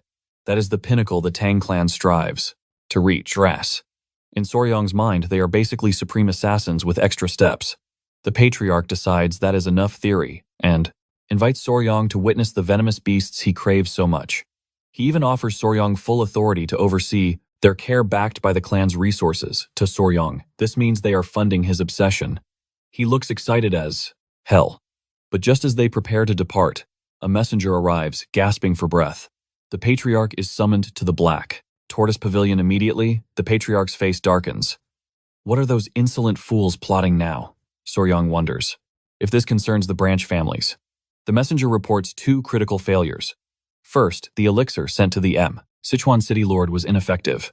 The Lord sent back a letter dripping with complaints. The messenger glances nervously at Soryang. Before revealing the second issue involves the Hall of 10,000 Venoms. They decide to investigate at once. The patriarch insists Soryang accompanies them to the Black Tortoise Pavilion. Upon arrival, the elders immediately begin their venomous complaints. Regarding the patriarch's unilateral decision, they are furious about betrothing the heiress to an orphan of unknown origins. This blatant disrespect triggers the patriarch's fury. He begins to emit a terrifying toxic green aura. Do you dare insult my chosen son-in-law?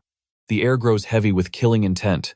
His rage boiled over. An overwhelming emerald aura erupted from his body as he roared, daring the elders to insult his son-in-law one more time. The elders refused to back down, their voices rising in a crescendo of stubborn pride. They argued that entrusting the sacred hall of 10,000 poisons to an unproven outsider was not just reckless, it was absolute madness.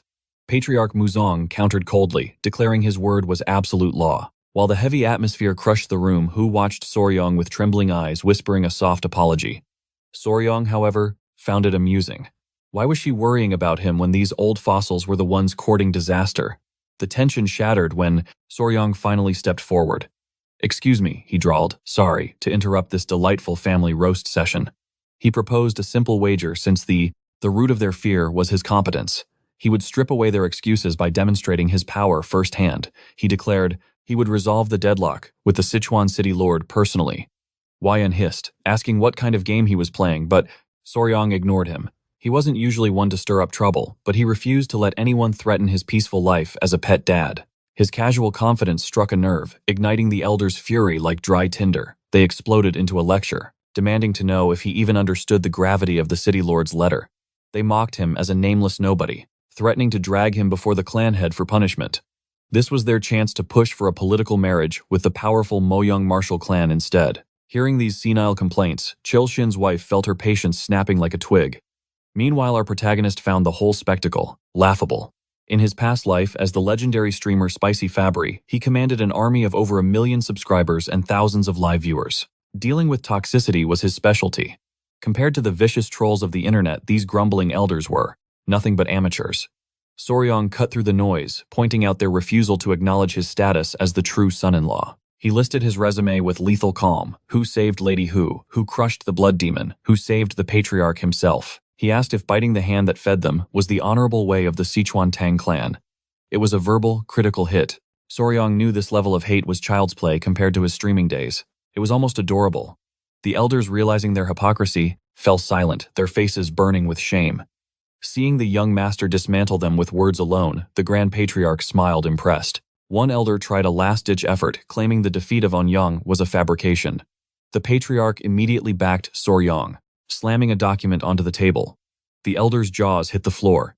It was the lost secret manual of the blood poison art written in actual blood. Before they could recover, the patriarch ordered Soryong to reveal the spotted centipedes. Soryong tapped his chest, and 3 baby centipedes popped out, chirping happily.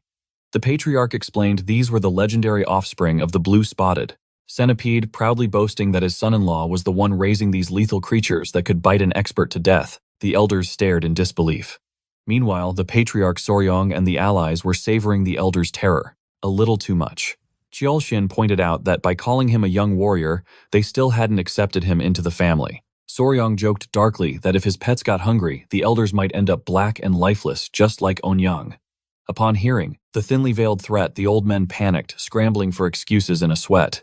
The Grand Patriarch sighed, dropping the marriage topic to focus on the real issue. Why were they blocking our boy from the Hall of 10,000 Poisons? The elders argued that Soryong wasn't fully blood family yet. Furthermore, handing such power to the young man who hadn't even reached adulthood was risky. But the Grand Patriarch had a simple solution Soryong just needed to prove. His qualifications. Soryong grinned, his eyes gleaming. "I'll do it the Tang way," he said. "With poison." The elders panicked, assuming he meant assassinating the Lord of Sichuan Province. They screamed at him, calling him a lunatic for choosing murder over negotiation. Soryong was genuinely confused. Wasn't the Tang Clan famous for poison? Why were they so soft? The next day, the Grand Patriarch announced Soryong's training in the 5 Venoms returning technique would begin. Soryong asked if this meant grueling physical conditioning. The Patriarch explained his body would naturally evolve through the arts. Muzong added, "The Tang Clan values practicality above all. You will learn the art of real combat." Muzong unveiled a terrifying arsenal: arrows, daggers, shurikens, and hidden weapons ranging from needles and coins to poison powder and throwing knives. Muzong asked which weapon seemed the easiest to master. Soryong guessed the dagger or throwing knife, and he was correct. Then came the real question, which was the hardest. Soryong guessed the powder, but Muzong shook his head. It was the flying needle. Soryong assumed it was because of their size and the difficulty of aiming. Muzong corrected him, saying, accuracy was basic. The true nightmare was recalling exactly where each needle had landed. To demonstrate, Muzong grabbed a brush, snapped off the head, and with a flick of his wrist, the bristles scattered into the air. They transformed into a rain of deadly needles before he stood motionless, exuding the overwhelming pressure of a true master. After, leaving everyone breathless, he explained, the Tang Clan's ultimate hidden technique, the sky-obscuring flower rain. Soryong realized, engaging in combat within a needle-filled zone demanded godlike sensory perception. Muzong cackled, declaring that this was exactly the point. Soryong had to mentally map every single needle's location or else he would fall victim to his own deadly technique. To Soryong, this feat seemed beyond human limits. Cold sweat poured down his face as he asked if he really needed to track the projectiles that ricocheted or missed their mark. Muzong grinned. Absolutely. To master the 5 poisons, body Soryong would need to memorize at least 100 trajectories just to begin. Upon hearing that impossible demand, Soryong's soul left his body, and he collapsed, face first, into the dirt. Cut to a short time later, Huan appeared decked out in a heavy-duty beekeeping suit, asking if she looked battle-ready. Since she heard he was hunting a hornet, Soryong assured her the armor wasn't overkill. They were about to launch a raid on the insect kingdom. He asked if she had located the target. Huan confirmed she had found a nest nearby. Soryong donned his own protective gear. As they prepared for war, Huan mentioned the urgent scroll sent by the city lord and asked our young master if he had reviewed it. Without a second thought, our boy revealed wisdom far beyond his 15 years. Huan worried that Soryong might not grasp the delicate nature of the letter, but he understood perfectly. Realizing he knew the score, she explained, the crisis plaguing the Lord of Sichuan, his imperial pillar, had lost its vitality and refused to rise. Huan narrowed her eyes, suspicious of how a mere child knew of such adult afflictions. Soryong shrugged it off, claiming his solitary life taught him many things. Flustered, Huan picked up the pace to escape the awkwardness. Hours later, they breached the forest, though our boy kept getting sidetracked by every creature in the wild. Huan practically had to drag him until they reached their destination. Folks take a moment to appreciate the adorable chibi art style of this manhwa. The scene shifts, placing our duo in front of a foreboding mini cave. Our boy declared this the perfect fortress for hornets. Huan questioned the logic of hunting a bee without a hive. As they secured their headgear, Soryong revealed the strategy. He explained that even though they Soryong came hunting hornets, those weren't the true prize. Huan remained confused as they approached the dark opening. Soryang explained that the venomous creature they sought lurked within smaller, weaker colonies. She had no idea, but luckily this hive held the treasure. A bug emerged, and with the speed of a viper, Soryang snatched it with chopsticks. They hadn't come for the hornets. This little intruder was their true target. Vibrating with excitement, our boy declared that this tiny beast would restore the Sichuan City Lord's glory. Seeing our boy so hyped, Huan inspected the catch, wondering if it was a ground beetle. And folks, her intuition was sharp. Soryang agreed aloud, but internally he noted, so, that is the terminology used in this era. Huan was baffled, asking why a ground beetle would be squatting in a hornet's nest. Soryang decided it was time to drop some legendary biological knowledge on her. Apparently, blister beetles have the most diabolical reproduction strategy in the insect world. Most bugs guard their eggs or choose a sanctuary to lay them right, not these villains. They literally scatter their eggs wherever they please. The only effort they make is keeping the clutch together. That is the extent of their parenting. But when the larvae hatch, these little demons crawl toward the highest peak they can find. Once they reach the summit, they execute the most elaborate deception in nature.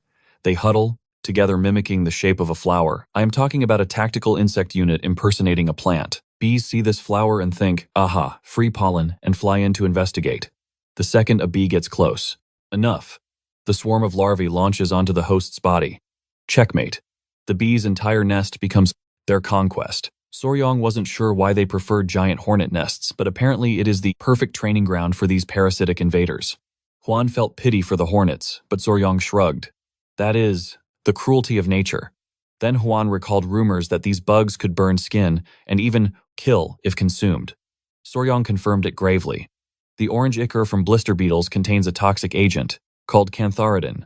One touch and your skin blisters, as if scorched by fire. But then Huan's face turned crimson. She asked if the other times legend was true. Soryang confirmed with a smirk that yes, this substance can instantly resurrect a man's fallen soldier.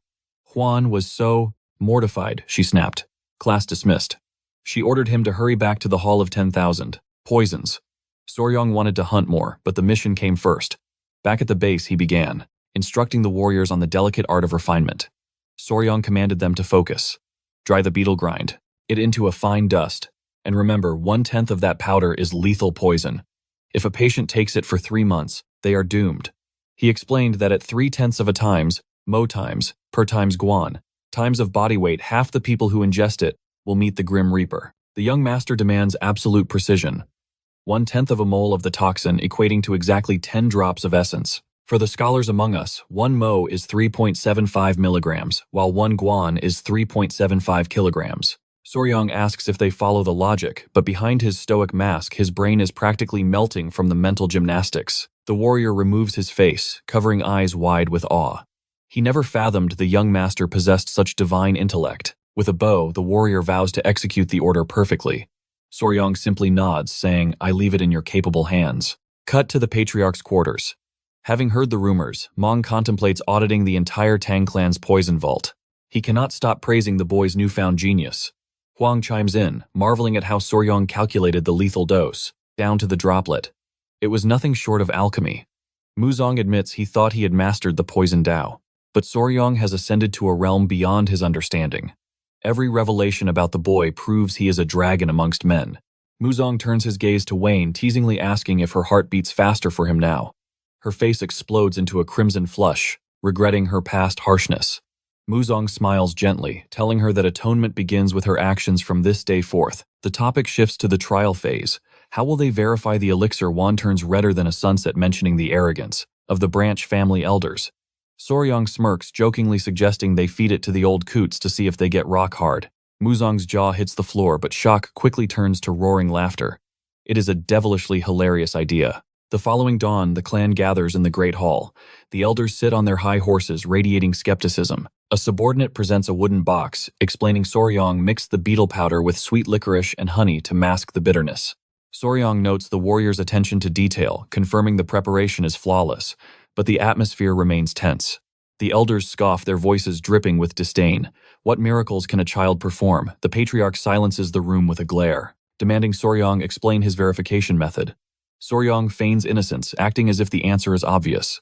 The elders snap. We require proof of efficacy. One arrogant elder slams his hand down, shouting that they cannot insult the city lord with untested garbage. Another claims that a single failure would bring ruin to the clan's reputation. Soryong sighs dramatically. If you insist, there is no other path. The warrior understands the assignment immediately, pivoting to present the box to the high table. The elders recoil in fury. Hold your tongue. Does this incompetent brat expect us to be his test subjects? A loud-mouthed elder roars, asking if he even comprehends the formula's nature. Another sneers, claiming Soryong's time wandering the streets has rotted his brain to mush. But the young master just grins, calling out to his grandfather. Patriarch, may I speak? Mong replies. Go on, child. Soryong invokes the clan's pride. Did you not say that a true master of the Tang arts fears no poison under the heavens? Muzong catches the signal and plays his part, confirming the statement with a stone-cold expression. Soryong strikes, pointing out that their hesitation implies cowardice. Are you scared? Mong nods, backing his grandson's psychological warfare. Soryong delivers the final blow. Surely the great elders aren't terrified of a simple ground beetle concoction. Critical hit. Their fragile egos shatter. Our boy just gaslighted these ancient masters into swallowing a trap. It is a manipulation worthy of a legendary scammer. One elder puffs up his chest, splitting the pill with arrogant pride, declaring that such low-grade toxins are beneath him. He swallows the bait, lecturing Soryong on his ignorance, warning that if the pill fails to react, the boy will face severe punishment. Another elder joins in, preaching about the sanctity of clan laws while chewing the medicine. The hall falls into a heavy silence. All eyes are on them. At first, the elders exchange smug glances. See, a useless placebo. But suddenly, a dormant dragon awakens within their robes. Their eyes bulge as the medicine takes vigorous effect. That day, the principals of the Tang Clan stood tall and proud. It was a magnificent, rigid display of vitality. The elixir was promptly sent to the city lord, and naturally, it worked like a charm. Later, the elders are seen shuffling awkwardly through the corridors, holding their robes far away from their bodies, desperately trying to conceal their over-enthusiastic evidence. In private, Soryong explains to Muzong that provoking their martial pride was the key. Mention poison and their egos, override their brains instantly. They are so obsessed with their immunity, they walked right into it. Muzong chuckles. These old men have nothing left but their face and reputation. It was the perfect strategy. However, Muzong offers a word of wisdom. Despite their annoying arrogance, their loyalty to the clan is genuine. He advises Soryong not to bear. A grudge for blood is thicker than water. Soryong bows, respectfully accepting the lesson in leadership. Suddenly, chaos erupted. Lady Huan rushed toward them, panic written across her trembling features, claiming a catastrophe had struck. The group demanded answers, tension spiking in the air. It is the children, she cried out. They are behaving unnaturally. Soryong's face drained of all color, his mind reeling in confusion at her sudden declaration. Meanwhile, Muong snapped. The old master seized Soryong by the collar, murderous intent blazing in his eyes. Explain yourself, you scoundrel, he roared. How dare you father children before the wedding rites are even complete? But Huan quickly intervened. Grandfather, cease your rage. I speak not of human infants, but of the spotted centipedes he raises. The murderous pressure vanished instantly. Soryong paused, the realization hitting him. Deep in his cultivation trance, he had completely neglected his venomous companions. And now the first report he receives is that something is wrong. Instinctively, he reached toward Huan, expecting her to hold them, but Huan shrieked, recoiling sharply. They are not on me. Muong stood frozen, struggling to process the absolute absurdity of the situation. The scene shifted to the tragedy at hand.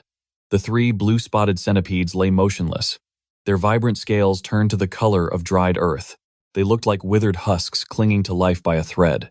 Soryong now sported a fresh red handprint on his cheek, a souvenir from the earlier misunderstanding. He stared at the creatures with profound worry. Beside him, Huan was distraught, insisting they were healthy just moments ago. She feared a plague had struck them, draining their color and warping their shells. But Soryong's eyes narrowed as he sensed their energy. Do not fear, he announced calmly. This is the process of molting. Muong raised an eyebrow. Are they truly evolving right now? Indeed, Soryong confirmed, his gaze intense. It begins now. As if on command, one of the creatures began to convulse violently. With a sickening crack, its head burst free from the old carapace. The transformation triggered a chain reaction, and the others followed suit. One by one, they broke free from their crusty prisons, reborn anew. Huan gasped, noting their mass had nearly doubled in this single evolution. Do these magnificent beasts have names? She asked. Soryong froze. In his pursuit of power, he had never granted them titles. Pressed for an answer, his naming sense proved lacking. Number 1, Number 2, and Number 3. Huan's expression turned dark. Absolutely not. She refused to accept such mediocre titles for spirit beasts. Legend says spotted centipedes can ascend to become dragons after 1,000 years. They require names worthy of such a majestic destiny, she declared. Soryong scoffed at the superstition. A bug becoming a dragon, impossible. But Muang sided with his granddaughter teasingly, adding, indeed, a millennium-old centipede is practically a dragon in spirit. Soryong realized the old man had been filling Huan's head with fairy tales. However, he conceded, focusing his mind to bestow proper titles. Nova, representing a new beginning. Myra signifying a sweet fragrance. And Grace, for her elegance. Huan beamed with delight. After all, naming the children was the father's sacred duty. And thus, the venomous trio was officially christened. A full day passed since the evolution. The centipedes had returned to their master clinging to Soryong's robes. Though his body was not yet 100% dry, he forced himself to move. Yet the weight on his shoulders had changed. The creatures had grown from simple larvae to the length of a warrior's forearm. As Soryong adjusted to his heavy companions, his ears twitched. 2 men passed by, one clutching a heavy pouch of coin. The people of Sichuan are such fools, he bragged. So easily deceived. Soryong's eyes sharpened. A conspiracy was afoot. The scene cut to the main pavilion where clan leader Chelson held distinct news. Triumph. The medicine delivered to the Sichuan city lord was a miracle cure. The lord had sent a message of profound gratitude along with a hefty reward. Soryong and Huan shared a look of victory. Chelson puffed out his chest, pride swelling that his new son-in-law was already bringing glory to the clan. The boy had proven his worth beyond measure. To honor this contribution, Chelson wished to bestow a special gift. He framed it as a gift rather than a reward, knowing Soryong's humble nature might reject it. An elixir, Chelson announced. Soryong recalled his grandfather's teachings. Elixirs are the key to building internal energy. What manner of elixir? Huan asked, her eyes narrowing.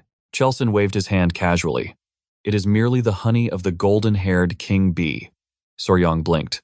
Honey, just honey. He felt a pang of disappointment, but knew he needed every drop of energy to reach the martial master realm. He prepared to accept. But before he could bow, Huan stepped forward, her aura flaring. She glared at her father with disbelief. Father. Surely you jest. Cold sweat began to form on Chelson's brow. Husband accomplished a legendary feat, she argued. The king bee is but a mid-tier spirit beast. Its honey is the lowest grade of elixir imaginable, she scolded.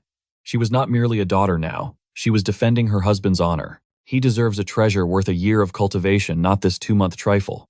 Chelson stammered, claiming the honey was still rare and costly. But Huan was relentless, compared to saving the city lord. This reward is an insult. Soryong, curious about the fuss, asked for details on the creature.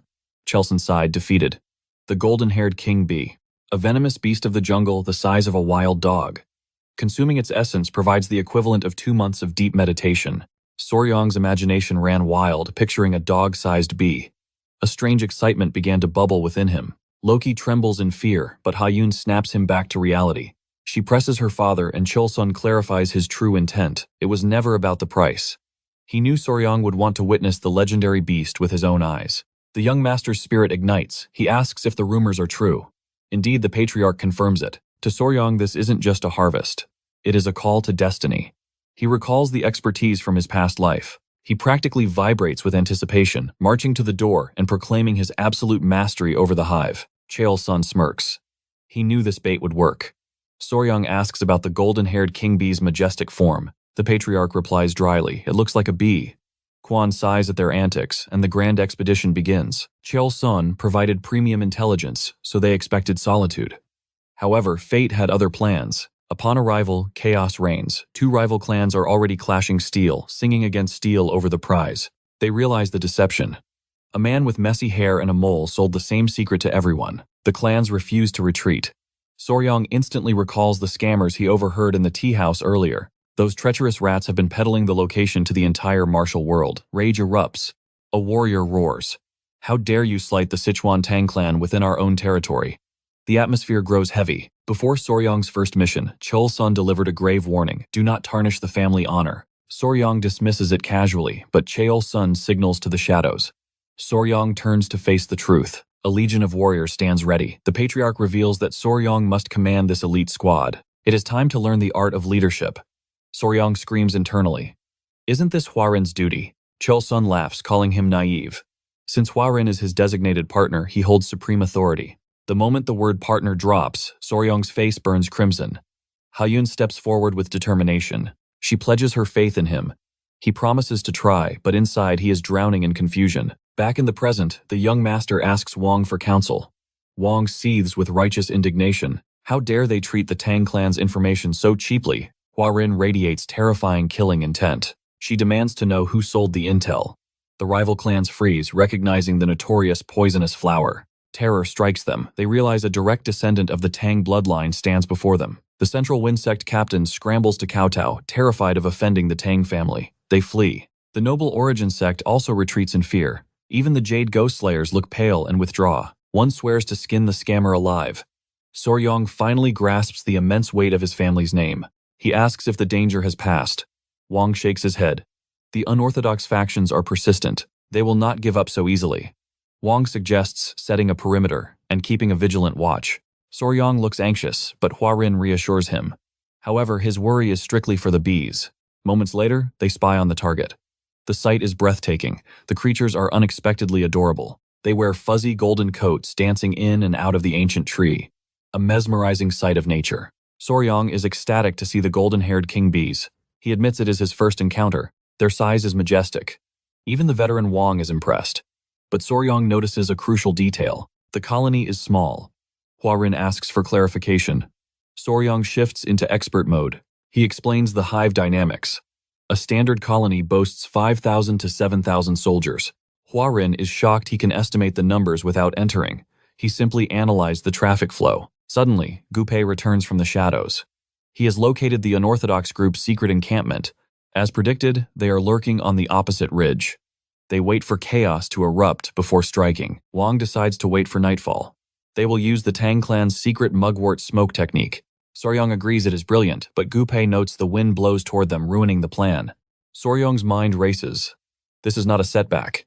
It is an opportunity. The wind masks their scent. It is the perfect chance to inspect the hive up close. He moves before anyone can react. Hua-Rin grabs him frantic. Young Master the King Bee is deadly, but he is possessed by curiosity. He insists on just one touch. As he reaches out, the line between bravery and madness blurs. As he slipped from Huang's grasp, a single pebble betrayed them. It tumbled into the abyss. Click. Silence. Then hell broke loose. In a heartbeat, the hive erupted. A living nightmare of buzzing fury surged forth. Wayne grabbed Soryong, and they fled for their lives. They barely escaped with their skins intact, only to face a scathing lecture for their recklessness. As twilight descended, Soryong's mind raced. A frontal assault with fire was suicide. The wind would trap them between ruthless bandits and enraged insects. These weren't ordinary pests. The golden-haired king bees were apex predators built different from anything in nature. They could sense a heartbeat from over 30 meters away. Huwain found him lost in deep contemplation, guiding the disciples back from their wanderings. Soryong thanked her, whispering a gentle warning to his precious insect children to behave. Huayin settled beside him. Her proximity flushed his cheeks with sudden heat. She asked of his plans, but the path ahead remained shrouded in mist. Guilt weighed on her heart.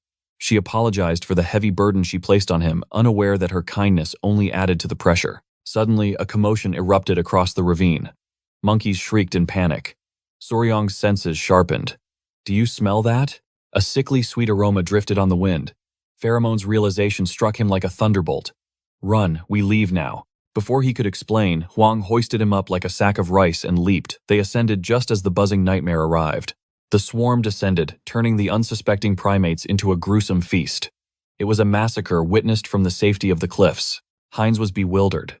How did he foresee the slaughter before the first wing beat? The scent Soryong revealed. Huayin finally isolated the fragrance. A faint trace of magnolia hidden within the carnage. Soryong grinned, impressed by her sensory mastery. The puzzle pieces clicked. Soryong burst into manic laughter, his hands gripping her shoulders in pure excitement. A blush crept up her neck at the sudden contact. With a grin that promised chaos, he declared, I know how to crush them. Meanwhile, the unorthodox filth celebrated prematurely, gorging on meat and cheap liquor around their campfire. Where is the Tang Clan? One sneered. They've gone silent. Cowards hiding in the shadows. Another scoffed. 3 days ago, they were everywhere. Now dead silence. He suspected a trap was imminent. One fool questioned the prize. Is a beehive really worth this war? His companion looked at him with utter pity. You ignorant peasant, candles made from golden-haired king bee wax are imperial treasures. They are worth a kingdom. Their greed knew no bounds. The plan was simple. Let the Tang Clan bleed for the honey, then strike like vultures to steal the spoils. These scumbags were already spending the gold in their heads, plotting the Tang Clan's total annihilation. Their conversation turned vile. They spoke of the poisonous flower, lust dripping from every word as they decided her fate. Imagine making a Tang daughter my bride, one leered. The camp erupted in disgusting laughter, dreaming of power they didn't deserve. But then a drift of fragrance cut through the smoke. It was intoxicatingly sweet. Her natural scent, one pervert guessed. They were getting lost in their delusions when a low vibration shook the air. They looked up and the sky turned gold with wrath. Terror seized their hearts. A massive cloud of golden-haired bees dove upon them. Panic erupted instantly. They scrambled like rats, screaming as stings pierced their flesh. The hunters became the hunted, absolutely decimated by nature's soldiers. From the opposing cliff, the group watched the spectacle. It was a symphony of chaos playing out exactly as Soryong had orchestrated. Hao Huain gasped. She never imagined a flower's scent could trigger such a frenzy. Soryong's eyes gleamed with mischief. I didn't use magic, he scoffed. I simply gave the order for a full-scale war. One was confused. You just crushed some fruit, Soryong clarified. That juice was the trigger. He dropped the knowledge. Pheromones. The invisible language of the wild. To insects, scent is an absolute command. The specific chemical I mimicked is the war cry of the bees. One whiff and they destroy anything in sight. Huain was stunned. To think the elegant magnolia shared its essence with a signal for slaughter. Nature was terrifying. Soryong nodded. But your nose is the real treasure. Detecting that amidst the chaos, truly a daughter of the Tang Clan. With the bees busy feasting on the bandits, the path to the hive lay open. Now, Soryong declared, we plunder. They moved like shadows. Soryong wielded a bundle of smoking leaves, a shield against any stragglers. Stay close, Wang whispered, taking point. They stepped into the cavern and gasped at the sheer scale of it. It was a cathedral of gold. The massive honeycomb hung from the ceiling like a celestial chandelier shimmering in the gloom. But something was wrong. Soryong frowned. The sweet scent of treasure was missing. It's dry. Wang inspected the cells. Empty, he confirmed, his voice grave. Not a drop of honey remains. No eggs either. Soryong realized a chill running down his spine. They weren't just living here. They were preparing to migrate. They are preparing to migrate. That explains the empty combs. They have consumed the reserves to fuel their journey, he deduced. They sense the overwhelming human presence and have chosen to flee. Wai nodded in agreement. Indeed. Queens cease egg production during migration to conserve energy. They cannot tend to larvae while on the move. But Soryong's gaze locked onto a different prize, the rear of a specific bee. With a grin that spelled absolute trouble, he turned to Wang. Brother, how long can you sustain your lightness art at full power? Wang calculated. If I circulate my chi carefully, perhaps half a day. He frowned. Why do you ask? Suddenly, Gu burst onto the scene, terror in his eyes. The swarm returns. We must retreat immediately. They unleashed their explosive speed instantly. Wang urged Soryong to abandon the mission, but Huain seized his robe, screaming for haste. Gui shouted orders in a panic. Move now, but something. A strange lump was protruding from Soryong's chest. Time blurred as they put distance between themselves and death. Wayne sighed, believing the danger had passed. But her words died in her throat, eyes narrowing at the anomaly on Soryong's chest. With a flourish, he revealed the truth, a tiny regal head, poking out from his robes. Behold, the queen of the golden king bees. Since the honey was gone, he simply decided to steal the source itself. I brought the one who creates the elixir. The group's faces drained of color. Cold sweat ran down their spines. The queen buzzed softly. Soryong turned to Wang, his voice calm. The swarm will soon realize their monarch is missing. The hunt begins now. Instead of fear, this absolute lunatic looked ecstatic, gently stroking the queen's head. Run, he commanded. Thus began a legendary, life or death escape. Our protagonist had literally kidnapped royalty. The scene shifts. Wang carried Soryong on his prax, back sprinting as if the gates of hell had opened behind them. But the nightmare was just beginning. The queen bee unleashed a spiritual tantrum. Soryong desperately tried to placate her. Oh, noble beauty, I promise a paradise awaits you. A sanctuary where none shall disturb your peace. Just endure a moment longer. Fast forward a few days and the chase had not ceased. Sleep was a luxury none could afford. Every ounce of internal energy was pushed to the absolute breaking point. They were running on sheer will and fumes. By the time they neared their destination, members of the Venom blood unit began to collapse from exhaustion. Soryong mentally noted, I must master these supreme movement arts upon our return. Just then, a warrior's legs finally gave out. The poor soul hit the earth, resembling a lifeless husk, dignity forgotten amidst drool and dust. Soryong fared no better, dark circles, bruising his eyes like war paint. He prayed that once the queen was far enough from her territory, the swarm's resolve would shatter, and they would cease to hunt them down. But Wang's spirit was crumbling. Is escape even possible from this nightmare? 3 days later, even the mighty Wang collapsed. His chi was utterly spent. Now, there was no one left to carry Soryong. So Huayin stepped forward, her eyes burning with determination. I have you. Our boy attempted a noble refusal. Nay, I can walk on my own. But she had no patience for his heroic nonsense. She hoisted him up and surged forward. Cut to the Tang Clan gates where sentries stood watch. Suddenly, a figure emerged from the horizon. Recognizing their young lady, their jaws unhinged at the sight of the battered, half-dead duo supporting each other. Alarm bells rang, the guards screamed for reinforcements. The commotion brought elders Mong and Chilson rushing out only to freeze in horror at the wretched state of their disciples. Huayin teetered on the brink of unconsciousness. Chilson caught her immediately channeling healing chi into her meridians, then turned a murderous glare upon Soryong. Explain yourself. Soryong gasped, Peace, Elder. She is merely drained from using lightness arts for 10 days without rest. But Soryong had no time for pleasantries. To the training grounds, now, he barked. Muzong looked confused until Soryong produced the queen bee. From his robes, the swarm approaches. We must transplant her to the ancient tree immediately. The elders stood paralyzed, save for Meng, whose eyes twinkled with amusement at the boy's audacity. Chilson stared blankly. I sent you for honey, and you return with the queen herself, Muzong, realizing the gravity gripped Soryong's shoulder. We move. In a flash, he launched them both into the sky using high-level telekinesis. Soryong screamed as the wind tore at his face. The elder glanced down. Why the noise? Soryong roared back. They are here. Muzong looked back and his blood ran cold. A massive buzzing black cloud eclipsed the sky. You truly brought the entire colony. They were almost at the tree. So he pushed his speed into the realm of the transcendent Soryong's body, creaked under the pressure held together only by the elder's protection. They crashed down at the ancient tree. Soryong stumbled forward, presenting the massive trunk to the queen. Your new palace, your highness, he wheezed. He released her gently. Do you find it suitable? The queen buzzed softly, inspecting her new domain, while Soryong collapsed, his mission finally complete. Out from the tree, turning back to Soryong, with excitement burning in his eyes. You were absolutely right.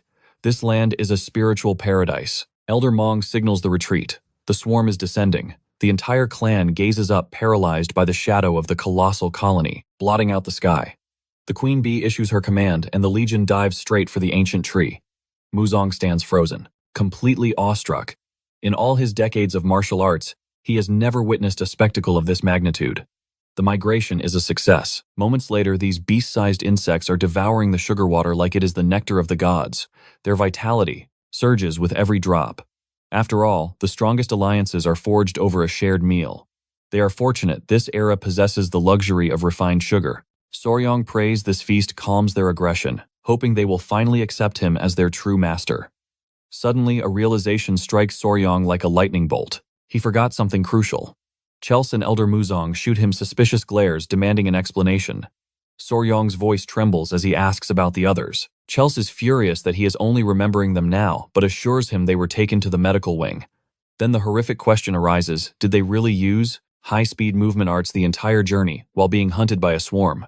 Soryong confirms it with a nervous laugh, apologizing profusely, explaining that the unit had been running on barely 4 hours of sleep. Muzong narrows his eyes, asking about the elite Venom blood unit. Soryong begins sweating bullets. He admits the elite warriors collapsed from exhaustion somewhere along the roadside. He swears on his life to go retrieve them. Eventually, the entire clan returns to safety. Inside the recovery room, Huan is already awake, vitality returning to her cheeks as she sits up. Soryong keeps watch by her side. Huan smiles, noting that the spirit bees have regained their formidable strength. Soryong explains that the swarm is currently harvesting nectar from the poisonous flora on the Tang Clan mountain. Huan finds the deadly irony adorable. Peace is shattered when Gunpei bursts in panic, written all over his face. The bees are agitated. They are hunting for something. They rush into the courtyard. The insects are scattering in frenzy until they lock onto Soryong. The swarm descends, grabbing his robes. They pull with such overwhelming force that his feet leave the earth. Huan's jaw hits the floor as she watches Soryong being abducted by a cloud of insects. The young master floats through the air looking absolutely ridiculous with his limbs stiff and arms spread wide in a helpless display. Finally, they deposit him on the ground. Soryang demands to know why they are causing such chaos around their new sanctuary. Something is clearly wrong. The bees nudge him forward, and the message is clear: he is summoned inside the hive. Looking around, he realizes they have already constructed the foundation. Then he senses a majestic pressure. The queen bee approaches. Soryang offers his remending, hands jokingly asking if she wants a lift. But he is immobilized, pinned down by worker bees pinching his cheeks, as if he were a naughty child. The queen bee looms over him, radiating an elegant, almost human cuteness. She closes her eyes and leans toward Soryang's face. Panic sets in, but before he can scream, the queen bee plants a firm kiss directly on his lips. He feels a foreign object slide into his mouth and instinctively swallows. The worker bees release their grip as the queen ends the embrace. Soryang's face turns redder than a ripe tomato. Mortified, he screams at the insect, lamenting that his very first kiss was stolen by a bug, demanding to know what she just did. Then, the biological reaction hits. He collapses onto the earth, gasping, asking the queen what kind of poison she just fed him. The swarm watches dispassionately as Soryang writhes on the ground, his body temperature skyrocketing as if he is being cooked from the inside out. A scorching red aura erupts from his pores. He foams at the mouth, gritting his teeth against the agony. He looks like a man on death's door. Despite the sensation of his blood boiling, he reaches out to the queen, with his final ounce of willpower, demanding answers before consciousness fades into darkness. He awakens to the sound of his name. Huan is terrified, begging her grandfather to save him. Elder Muzong strokes his beard with a grave expression. The boy has swallowed a legendary elixir far too potent for his body. Upon hearing the diagnosis, Soryang faints once more. Muzong channels his internal energy to stabilize the boy's meridians, while Huan tends to him with a warm towel. When he finally wakes, fully his hair is a disaster zone. He asks for his location. Huan whispers that he is in the medical wing. They found him being dragged around by the swarm and rushed him here. She asks if his memory is intact. He sighs deeply, burying his face in, his hands devastated by the realization that his first romantic encounter in this life was with a giant bee. Huan senses his distress and checks his condition. He waves her off. "I am fine. The queen merely fed me a sample of her diet." She asks what exactly he consumed. He lacks the scholarly name, but he calls it the king bee's elixir. He explains that while workers survive on nectar and pollen, the queen is different. She exclusively consumes a special jelly synthesized by the colony. Ordinary worker bees live for a mere month and a half. But the queen, fueled by this substance, survives for 60 times that lifespan. Huan processes this information, telling him to calm down. It is overwhelming. Then she drops the revelation. His current cultivation technique is beginner tier, unable to process such power. But since ordinary honey holds 2 months of energy, he has just absorbed 60 times that potency. In a single moment, he has gained 10 years of internal energy. Muang praises his heaven-sent fortune. Soryang is ecstatic, chanting 10 years of internal energy like a mantra. But when Hoi hesitantly suggests checking for side effects, he grabs a mirror. His jaw hits the floor. His skin isn't just smooth, it's flawless, radiant as white jade. He touches his cheek, stunned by the silk-like texture. Sudden horror grips his heart. Has he transformed into a maiden? He frantically checks his nether regions and collapses, thanking the heavens his family jewels remain intact. He recalls Muang guiding his chi during the crisis and rushes to pay his respects. As he strides through the clan grounds, disciples stare with bewildered eyes. The whispers are annoying, so he activates his footwork, vanishing from their sight while laughter trails behind him. Arriving at the banquet hall, he peeks inside. His mother-in-law's eyes light up instantly, fawning over how dashing her son-in-law has become. She playfully mocks her daughter, warning her to guard such a beauty. The atmosphere is festive, a grand celebration until his father-in-law demands the full tale. Soryang recounts how the queen bee, pleased with her new palace, bestowed a gift, dragging him into the hive to feed him the royal elixir. His mother-in-law marvels that even insects understand the concept of debt. Muang greedily asks if they can harvest more to bolster the clan's power. Chels nods. Even the honey is liquid gold, but the elixir, that is a god-tier artifact. His mother-in-law's eyes burn with ambition, demanding more. Soryang contemplates. Common bees could be tricked into producing royal jelly, but these spirit beasts possess intelligence. Attempting to deceive them means certain death. Furthermore, the treasure came from the queen herself. He debates revealing the crude truth. Finally, he shakes his head, deeming it impossible. The elders press for a reason. He admits that even if one could obtain it, the method is undesirable. Shelson asks if the taste is foul, sweat beading on his forehead. Soryong drops the bomb. The elixir flows, straight from the queen's maw. Acquisition requires intimate contact. Essentially, one must lock lips with the insect monarch to receive the transfer via tongue. The room goes dead silent. Mong bellows. A kiss on the bee's mouth. His mother-in-law is struck dumb. Chels concludes. Only a chosen hero favored by the queen could achieve such a feat. Then, his fiancée processes the words. Clatter. Her chopsticks hit the table. Rage boils over as she hisses. A kiss. On the mouth, her eyes burn with murderous intent. She speaks his name, her tone dripping with icy venom. She is calling him, to account for his infidelity with a bug. Our hero sits frozen, realizing he is about to face the wrath of a jealous woman. The scene shifts, transporting us to a somber night.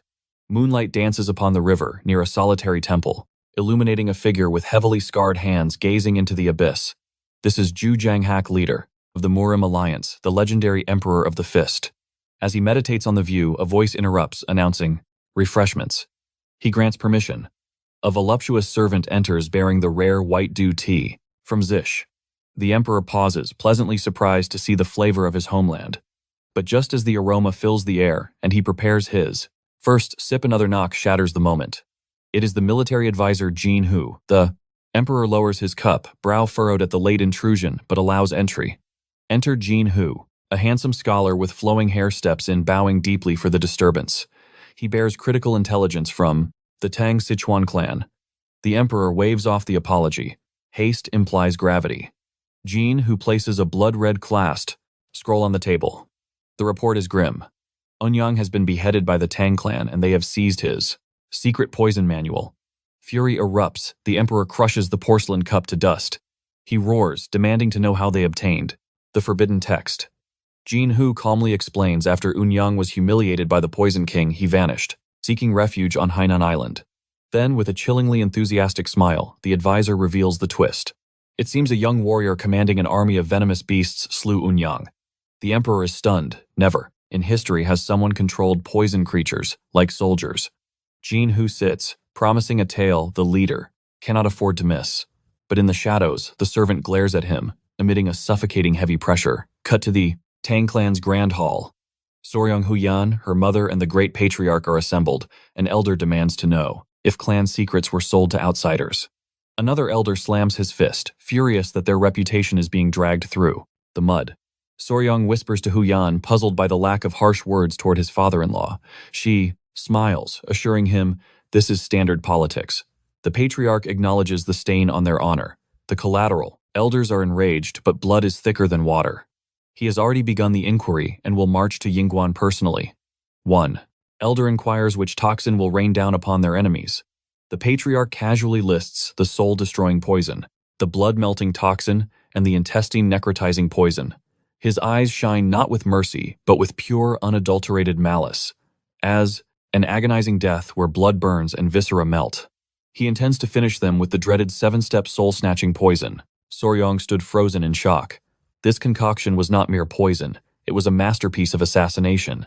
Meanwhile, the patriarch announced his immediate departure. He commanded his subordinates to summon the elite Poison Annihilation Unit. Moments later, figures cloaked in masks and hoods emerged from the shadows. The atmosphere turned heavy. The patriarch turned to his son-in-law, promising a swift return, and playing the role of the perfect family member. Our protagonist bowed respectfully. He wished his father-in-law good fortune and safety. However, the patriarch scoffed at the concern. With arrogance radiating from him, he declared, "It is not I who must be careful, but those who dare oppose us." And with that, the unit vanished into the distance. Soryong turned to Hwan, eyes wide. Was that truly the legendary Poison Annihilation Unit? It was his first glimpse of the clan's hidden fangs. She confirmed it with a chilling smile. Their duty is simple, she explained. They exist to erase human beings from existence. Our boy shuddered. So this is what they call hard work in the Tang Clan. Suddenly, a dry cough interrupted their thoughts. The clan elders had arrived. Soryong and Hwan bowed in instant respect. The old masters immediately asked about his recent lucky encounter. Soryong nodded slowly. He wondered if they were hunting for the royal jelly. But no, the elders shifted nervously, clearly there to ask a favor. Their anxiety was palpable. Surely they wouldn't covet that, Soryong thought. Then an elder pulled him close, whispering about the ground beetle medicine, the very elixir our boy had created. He held the authority now. A sly grin spread across Soryong's face as he realized his leverage. He produced the medicine, tossing it casually in the air. If the elders help me establish myself within the clan, there is nothing I won't share with you. The deal was struck. The elders burst into laughter, swearing loyalty to their generous son-in-law. But suddenly, the great patriarch returned. He spotted the elders giggling like schoolboys. Just as Soryong prepared to hand over the goods, the patriarch's voice boomed. What is the cause of this cheer? Panic erupted. The elders began to dance awkwardly to hide the transaction. Just a friendly gathering, they stammered, sweating profusely. Miraculously, the patriarch believed them. He assumed they had finally recognized Soryong's worth. But the moment was shattered when a servant burst in. Emergency, the messenger cried. The patriarch demanded answers. The news was catastrophic. The Lord of Sichuan was on the brink of death. Shock rippled through the room. Soryong asked, did he not follow the instructions? The servant revealed the sordid truth. The Lord had taken a new concubine. Consumed by lust, he ingested double the recommended dosage for stamina. Our boy broke into a cold sweat. The consequences would be dire. Disappointed by the Lord's foolishness, the patriarch decided to handle it personally. He had to leave again. Since Soryong was the only man remaining, the duty fell to him. Protect the women of the clan, the patriarch commanded. Our boy accepted the heavy responsibility. The patriarch departed once more. Soryong relaxed, thinking, surely nothing chaotic will happen tonight. But fate loves to tempt the confident. Hours later, under the moonlight, Soryong and Hwan sat together. She asked about his progress with the dual origin art of the 10 poisons. It is becoming clear, he replied. The 5 poisons technique was like a single orb.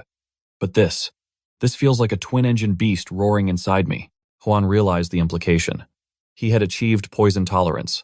Now he could project internal energy or infuse it into weapons. Soryong's eyes lit up with curiosity. Let us test this power. They prepared a straw training dummy in the courtyard. Soryong unsheathed a dagger, his focus narrowing to a pinprick. Verdant green aura began to steam from his body. The air grew heavy. First, he cycled the energy from left to right. Then he spun both internal cores in perfect unison. The chi surged through his meridians like a flood. His eyes snapped open. With a flick of his wrist, the dagger flew. It moved like a streak of green lightning tearing through the night air. It pierced the straw dummy with terrifying force. Soryong pumped his fist in victory. Hwan praised his ability to imbue chi into the blade. The knife thudded into the wall. Mere inches from 2 hidden figures. Masked intruders froze in terror. They assumed they had been discovered. We must kill them, one thought. But seeing the dummy, they realized it was sheer luck. A coincidence that nearly cost them their lives. One thief clutched a book, the Blood Poison Art Secret Manual. Mission accomplished, he signaled. They decided to retreat before their luck ran out. As they prepared to flee, they sneered at the clan's security. The Tang guards are incompetent, they thought. Escaping this place will be child's play. But suddenly, a sweet pink aroma drifted through the air. The intruders stiffened. An unknown scent, alien and threatening. Hovering directly above them was the queen bee. Her compound eyes locked onto the intruders. She knew they did not belong. Seconds later, blood-curdling screams tore through the silence. Our boy looked up confused. What on earth was that? Huan reacted instantly. Her head snapped toward the sound. Someone is hiding in the bushes, she hissed, tension spiking. They spotted the would-be ninjas. 2 were crouching in stealth, but one stood frozen. He looked like a complete fool, paralyzed by pain. The queen bee was mercilessly attacking him. The intruder flailed, screaming, "Why are there bees in a martial arts sect?" Soryong and Hwan understood immediately. These were not guests. Hwan's expression shifted from calm to murderous intent in a heartbeat. She launched herself forward like a striking viper. "Shoot the arrow." Soryong, she commanded. The battle had begun. Meanwhile, the queen bee was absolutely demolishing the thief's ear. He clawed at his face, tears streaming down. The intruder begged for mercy, but the swarm heard no pleas. Reinforcements arrived. One assassin froze in terror as Hwan charged forward like a bolt of lightning, his killing intent so heavy the enemy screamed for a retreat. While the deadly insects tormented their prey, the others scrambled for survival. Hwan drew her whip, slamming it down with earth-shattering force. The strike triggered a massive explosion. Yet these slippery rats evaded the blast as if they were made of smoke. Even while being devoured by the venomous insect, the desperate assassin drew his blade, lunging at Hwan with lethal intent. The creature remained latched to his skull. Soryong's eyes went wide with terror, his voice cracking as he screamed for her to dodge. The assassin unleashed a ferocious strike, but Huan didn't flinch.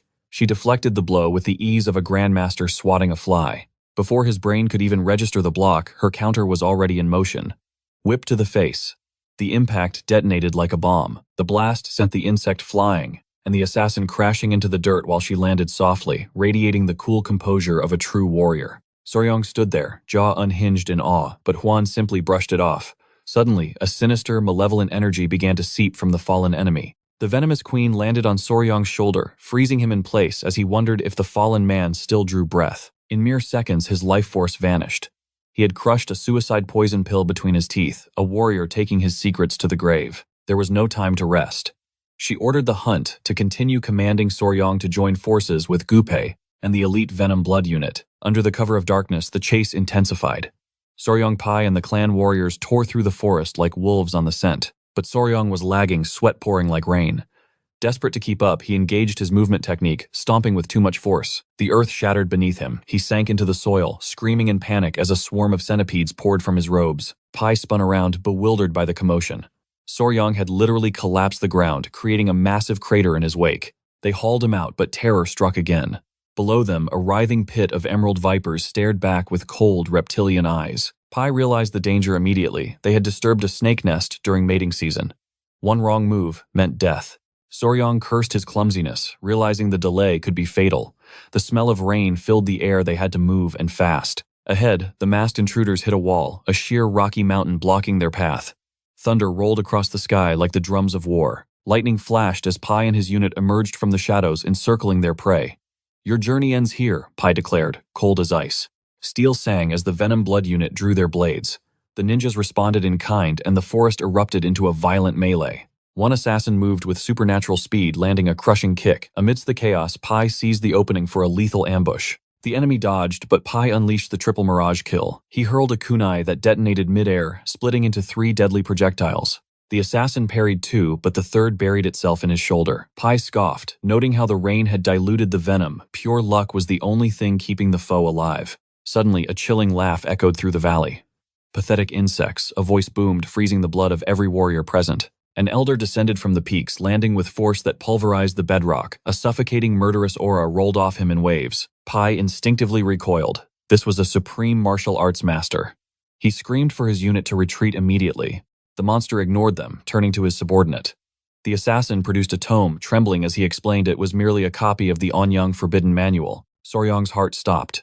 He recognized the cover instantly. It was the Blood Hand Poison Arts, the very calamity the patriarch had warned him against.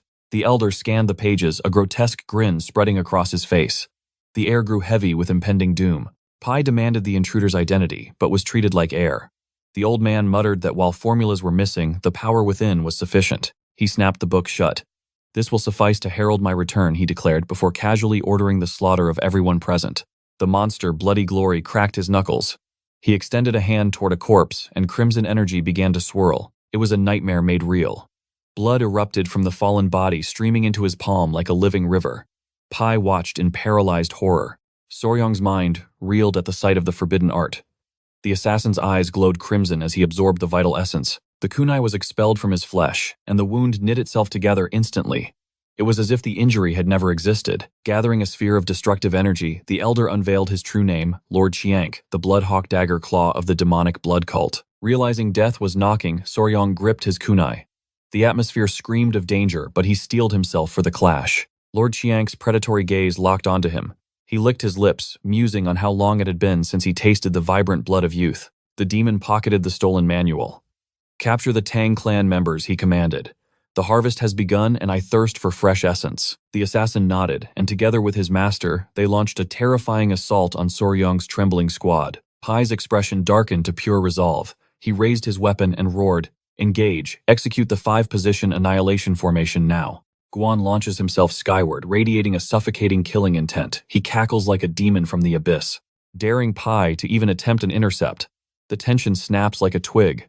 This monster unleashes a cataclysmic strike that a catastrophic explosion tears through the earth, obliterating the terrain. Debris rains down like deadly shrapnel, forcing Soryong to shield his eyes from the baud. Chaos. But the assassin moves like a phantom, blinking behind him instantly and locking him in a suffocating chokehold. With eyes glowing with malice, enemy mocks Soryong, demanding he submit. The elder craves his pure bloodline. Soryong's face turns purple as oxygen fades. But summoning every ounce of internal energy he has left, he commands his venomous children to feast. The centipedes burst forth, sinking their fangs into the assassin's wrists and throat. The ninja flinches, confused by the creatures. Suddenly, a kunai pierces his skull with surgical precision. As the centipedes retreat to their master, the enemy's body consumes itself in a burst of spiritual fire. Soryong looks up, hope igniting in his eyes. It is Elder Huan and Wang arriving to turn the tide. Wang's jaw clenches his killing intent, spiking as he assesses the threat. Pai's voice trembles as he reveals the nightmare they are facing, an elder of the demonic blood cult. Wyan's pupils tremble in horror. She cannot process the reality. Panic seizes her, but she sprints toward them, screaming for everyone to retreat. Wang reacts instantly, commanding the squad to shift into the 9-poison annihilation formation. Guchong, the demonic elder, effortlessly tosses a disciple aside like a broken toy, but the clan encircles him with their lethal technique. This psycho merely smiles, realizing Soryong is the anomaly who slew his subordinate. He mocks the fallen warrior, laughing that a legendary fighter was defeated by mere insects. Wang boils with righteous fury at this old monster's arrogance, vowing to silence him permanently. "You will be buried here," he roars. A suffocating evil aura erupts from Guchong's body, his grin widening as he dares them to test their might against a true master. The battle erupts under a torrential downpour, spiritual fire clashing with the rain. A disciple falls, and Soryong rushes to bind the wound, screaming for his brother to hold on. Soryong's heart sinks. The situation is desperate. The Tang Clan is being slowly dismantled. Guchong seizes a warrior by the throat, draining his life essence with a twisted sense of euphoria. The squad weakens with every second, while the blood cult monster grows stronger, regenerating his wounds by drinking their blood. He targets Wyan, slamming her into a tree with bone-shattering force. She crumples, agony written on her face. Soryong dashes to his future bride, terror gripping his soul as he grabs her shoulders. She forces a brave smile, claiming she is fine, then violently coughs up blood. Clutching his hand, her strength fading, she begs him to flee and summon the main force. Knowing they cannot defeat this demon alone, Soryong grits his teeth, the bitter taste of helplessness in his mouth. Guchong strikes again, shattering their formation. Wang screams for Soryong to run. The elder vows to hold the line, burning his life force to buy time. Soryong watches with a desperate gaze, nodding as he promises to return. He knows his movement, arts are unrefined. Escape seems impossible. But before he can spiral, Wyan embraces him, tears mingling with the rain. Her smile is a beacon in the darkness. "I believe in you," she whispers. She acknowledges his growth. She makes a solemn vow that they will hunt venomous beasts together again, a promise for a future that might not exist. She pushes him away, returning to the slaughter to shield his escape. Soryong stands frozen, the weight of the moment crushing him. Then, with eyes full of sorrow, he turns to flee. He sprints through the pouring rain, lungs burning every step, feeling heavier than lead. He crashes into the mud, and his centipedes chitter, urging him to rise. It is a heartbreaking sight. He caresses the creature, realizing the futility. Even at full speed, reinforcements are half a day away. The clan's elites are gone. Help will never arrive in time. The rain pounds against his back. Soryong questions, "Why send the slowest runner?" Then the lightning strikes his heart. They did not send him for help. They sent him away to save him. The youngest. The weakest. Is this the burden of the weak? The patriarch's voice echoes. Soryong is family now. The word family shatters his walls. He never truly believed he belonged. He thought he was an outsider to the Tang Clan. But the memories flood back, warm smiles, outstretched hands. They accepted him long ago. Shame burns hot on his face. He was the only one blind to the truth. Soryong smiles through the tears, whispering to his centipede, "You guys are too soft for assassins." He stands up, his aura shifting. "Listen up, kids. It's time to save Mom." The centipedes hiss in excitement, bloodlust radiating from them. Soryong turns back, charging toward death with renewed purpose. He needs a strategy. The blood cult heals by absorbing energy. But this forest is a chaotic garden of venom, vipers, toads, and toxic flora. He halts at a writhing pit, a massive snake nest. Thousands of serpents hiss at the intruder. His centipede bristles with aggression, sensing the threat. Soryong calms it with a gentle touch. "Trust me," he murmurs. He places his children on the ground. One is unconscious, but the other two are ready for war. Leaves the weak weeping in terror. But amidst the chaos, Soryang makes a desperate choice. He abandons his spirit beasts and sprints toward the deadly snake nest. Without a shred of hesitation, he dives into the pit. Instantly, a sea of vipers locks onto his presence, yet a confident smirk curls his lips. He intends to handle this, the Tang Clan way, fighting poison with poison. Behold the redneck keelbacks, also known as the deceptively beautiful flower snakes. Do not be fooled by their appearance. Their venom is a ticket to the afterlife. Soryang lands in the nest, and within a heartbeat, the swarm devours him. Dozens of serpents coil around his limbs, sinking their fangs into his flesh. Unlike common beasts with frontal fangs, these assassins possess rear-fanged mechanisms, delivering a payload of doom deep into the tissue.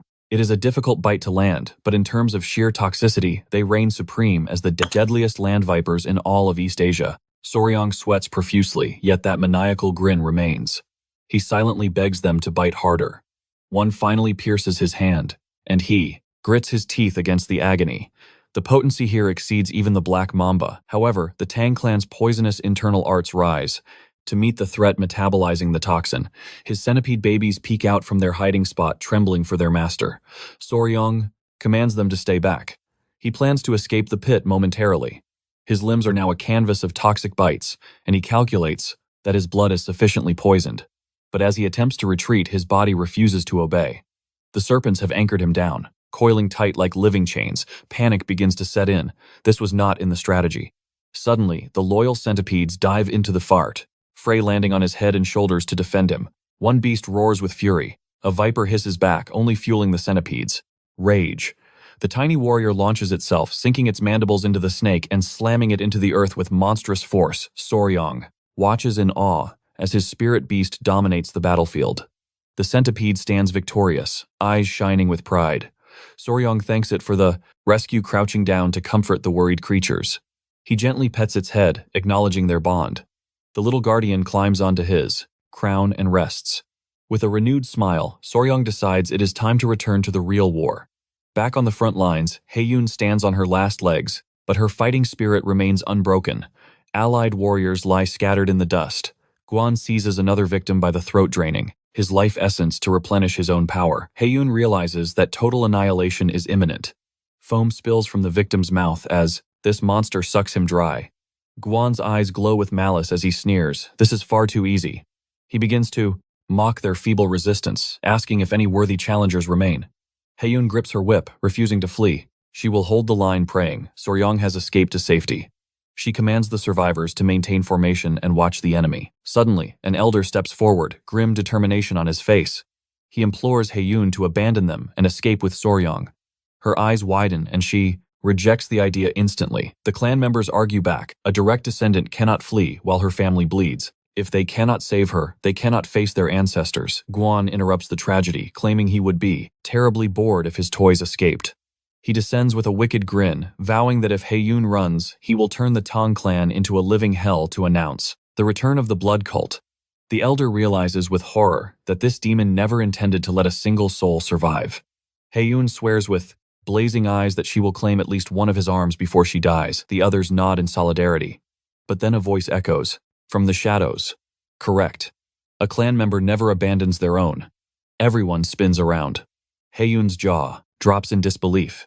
It is Soryang walking through the dust with the swagger of a king. The elder is speechless while Haeyun screams, asking why he returned to this death trap. Soryang gently removes the centipedes, commanding them to wait in safety. Then he declares, once more, the Tang Clan does not yield. He shreds his upper robes, revealing the resolve of a true warrior. He draws his weapon and charges straight at the blood demon. As he attacks, a twisted look of excitement warps the old monster's face. Haeyun screams in panic, begging him to stop. Guan prepares to receive the offering. He spared this insect once, and now he returns for execution. Soryang lunges ready to strike, but Guan catches him by the throat with contemptuous ease. His eyes light up with gluttony. He decides to feast on this fresh essence. He places a hand on Soryang's dantian, but Soryang blocks with his arm. Guan begins draining blood through the limb, laughing maniacally and calling him a fool.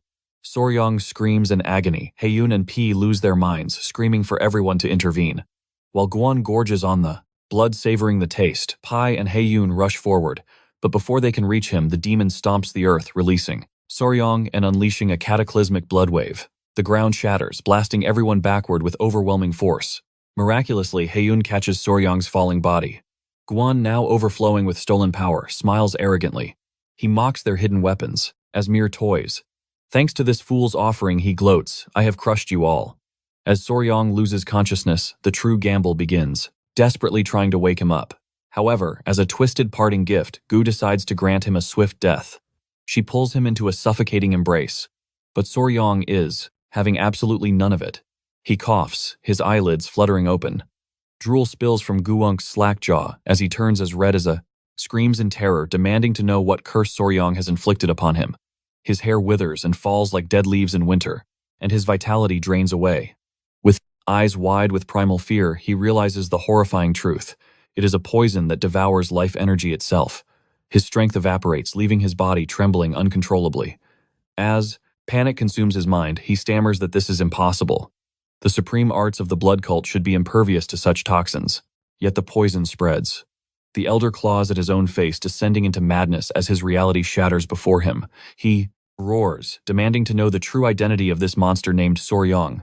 With a serene smile, Soryang rises, points a steady finger, and declares that he is his one true natural enemy. Hwarin exhales a breath she had been holding relief, washing over her to see Soryang alive. Meanwhile, the venom continues its ruthless work, and Elder Gunk cannot fathom that a mere child has brought him to his knees. Soryang is operating on his last reserves of spiritual energy, barely able to stand. Yet he gathers enough breath to whisper a command to Hwarin that shocks her to her core. Gunk glares at him, his eyes burning with fury, unable to comprehend how his body has been desecrated. From the moment Soryang's blood entered his system, his divine blood arts have been rendered completely useless. He stumbles forward, muttering deliriously that the blood cult's glorious ascension was within his grasp, only to slip away like smoke. His mind snaps. With a blood-curdling scream, he charges straight at Soryang, shrieking that he refuses to perish in this wretched place. He opens his maw to devour our hero, but in that split second, Hwarin draws her whip with lightning speed. Before the madman can reach Soryang, the lash coils tightly around his neck. Hwarin's eyes widen in disbelief, as she realizes her strike actually connected. A grandmaster should have easily evaded. Gunk is seething saliva dripping from his mouth, his mind a haze of confusion over his vanished power. He erupts with murderous killing intent, thrashing like a trapped beast, and Tamer, howling that the blood cult shall rise and slaughter them all. Hwarin grips her weapon with a gaze of cold steel, and commands the vile monster to silence himself and accept his death. With a violent yank, she tears his head from his shoulders. The severed head arcs through the air and lands near Pai, who stands frozen until a beam of pure joy breaks across his face as the victory sinks in. The clan elders rush forward to check their condition while the disciples cheer. The young mistress has slain an elder of the dreaded blood cult. She turns to Soryang bewildered, asking how he reduced a monster to such a weak state. Soryang softly calls her big sister, causing a deep flush to spread across her cheeks, making her flustered. Our hero is drenched in cold sweat, dark circles under his eyes, yet he smiles and casually mentions he must be bitten by a tiger-striped water snake to neutralize the toxin in his veins. Hwarin panics as his complexion turns deathly pale, crying out, "Wait, those snakes are harmless." She screams for someone to bring an antidote immediately. The scene shifts and Soryang awakens in his bed disoriented. The patriarch commands him to remain still. Soryang lies face down, mumbling questions about his status, while the patriarch channels internal energy into his back to stabilize him. Then the grandfather reveals the shocking truth. 10 full days have passed since he lost consciousness. Soryang is stunned. Hwarin interjects, saying that thanks to his plan, she was able to sever that villain's head. She adds that they carried his unconscious body home, but the poison was so potent that if the patriarch hadn't returned early, he would have met a grim end. Soryang gulps, recalling memories from his past life, where snake bites nearly claimed his soul twice. After the dock, patriarch concludes the healing session. Soryang sits up with Hwarin's assistance. The patriarch grips his shoulders, his eyes burning with curiosity, asking if those water snakes truly possess venom, and how he defeated a blood cult elder. Hwarin intervenes, telling grandfather to give him space. Soryang is dizzy, yet he raises 2 fingers to explain. These snakes carry 2 distinct types of venom, one in the fangs and another secreted from glands behind the neck. Both listeners sit in stunned silence, for this is knowledge unheard of in the martial world. Soryong continues, noting the snakes are timid and flee from humans, and their fangs are too small to inject venom effectively compared to other vipers. In fact, the existence of their venom was not discovered by scholars until the 1980s. Hearing this explanation, Muzong realizes the Elder's energy-draining arts were the catalyst. However, the blood cult is infamous for their immunity to all known poisons. Soryong reveals his theory. The primary component is a hemotoxin, a ruthless agent that shatters red blood cell walls and destroys vessel linings. Now, consider the consequences of introducing such a toxin to a blood cultist who manipulates blood like a vampire for their martial arts. The very blood fueling their divine techniques becomes corrupted. The tiger-striped water snake's venom is obscure, but it is 5 times more potent than that of a common viper.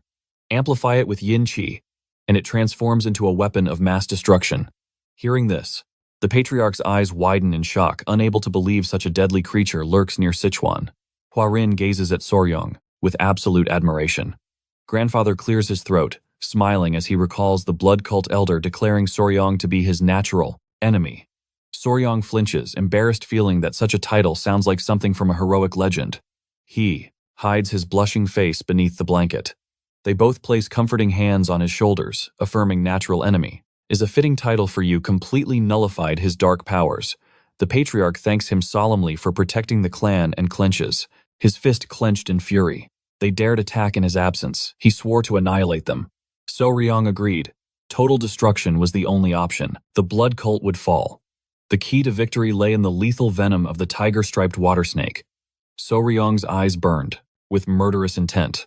They are nothing but mosquitoes to be swatted. Since the attack, the Tang Clan had declared martial law. Warriors were injured and lives were lost. The patriarch immediately dispatched a messenger pigeon. The allied sects were gathering their forces. Meanwhile, Muzong praised our protagonist. Considering you fought a peak realm master, the casualties were miraculous. Yet, the thought of blood flooding, the Jianghu again, because of that cursed cult, troubles my soul. He then dropped a heavy truth, revealing the nightmare of 30 years ago. Those demons rampantly kidnapped innocents, draining their essence to fuel their dark arts. They grew fat on slaughter, and when their power peaked, they unleashed a massacre. As Soryong drifted into thought, the patriarch placed a heavy hand on his shoulder. But this time, destiny has shifted. The Tang Clan has become the natural predator of the blood cult. Hearing those words, our boy cringed internally. Was the old fox plotting something? Grandfather turned with a sly grin, confirming the suspicion. He had a request. Soryong bowed. If it is for the clan's glory, I will give my all. Muzong began to explain. Our allies approach even the Imperial Army. I wish to demonstrate the terror of the poison you discovered. We must show them we hold the key to victory. Soryong's eyes widened. He spoke with resolve. If it is for the greater good, do it. The patriarch beamed, knowing his grandson would accept the burden. Before leaving, he teased news that would make him ecstatic.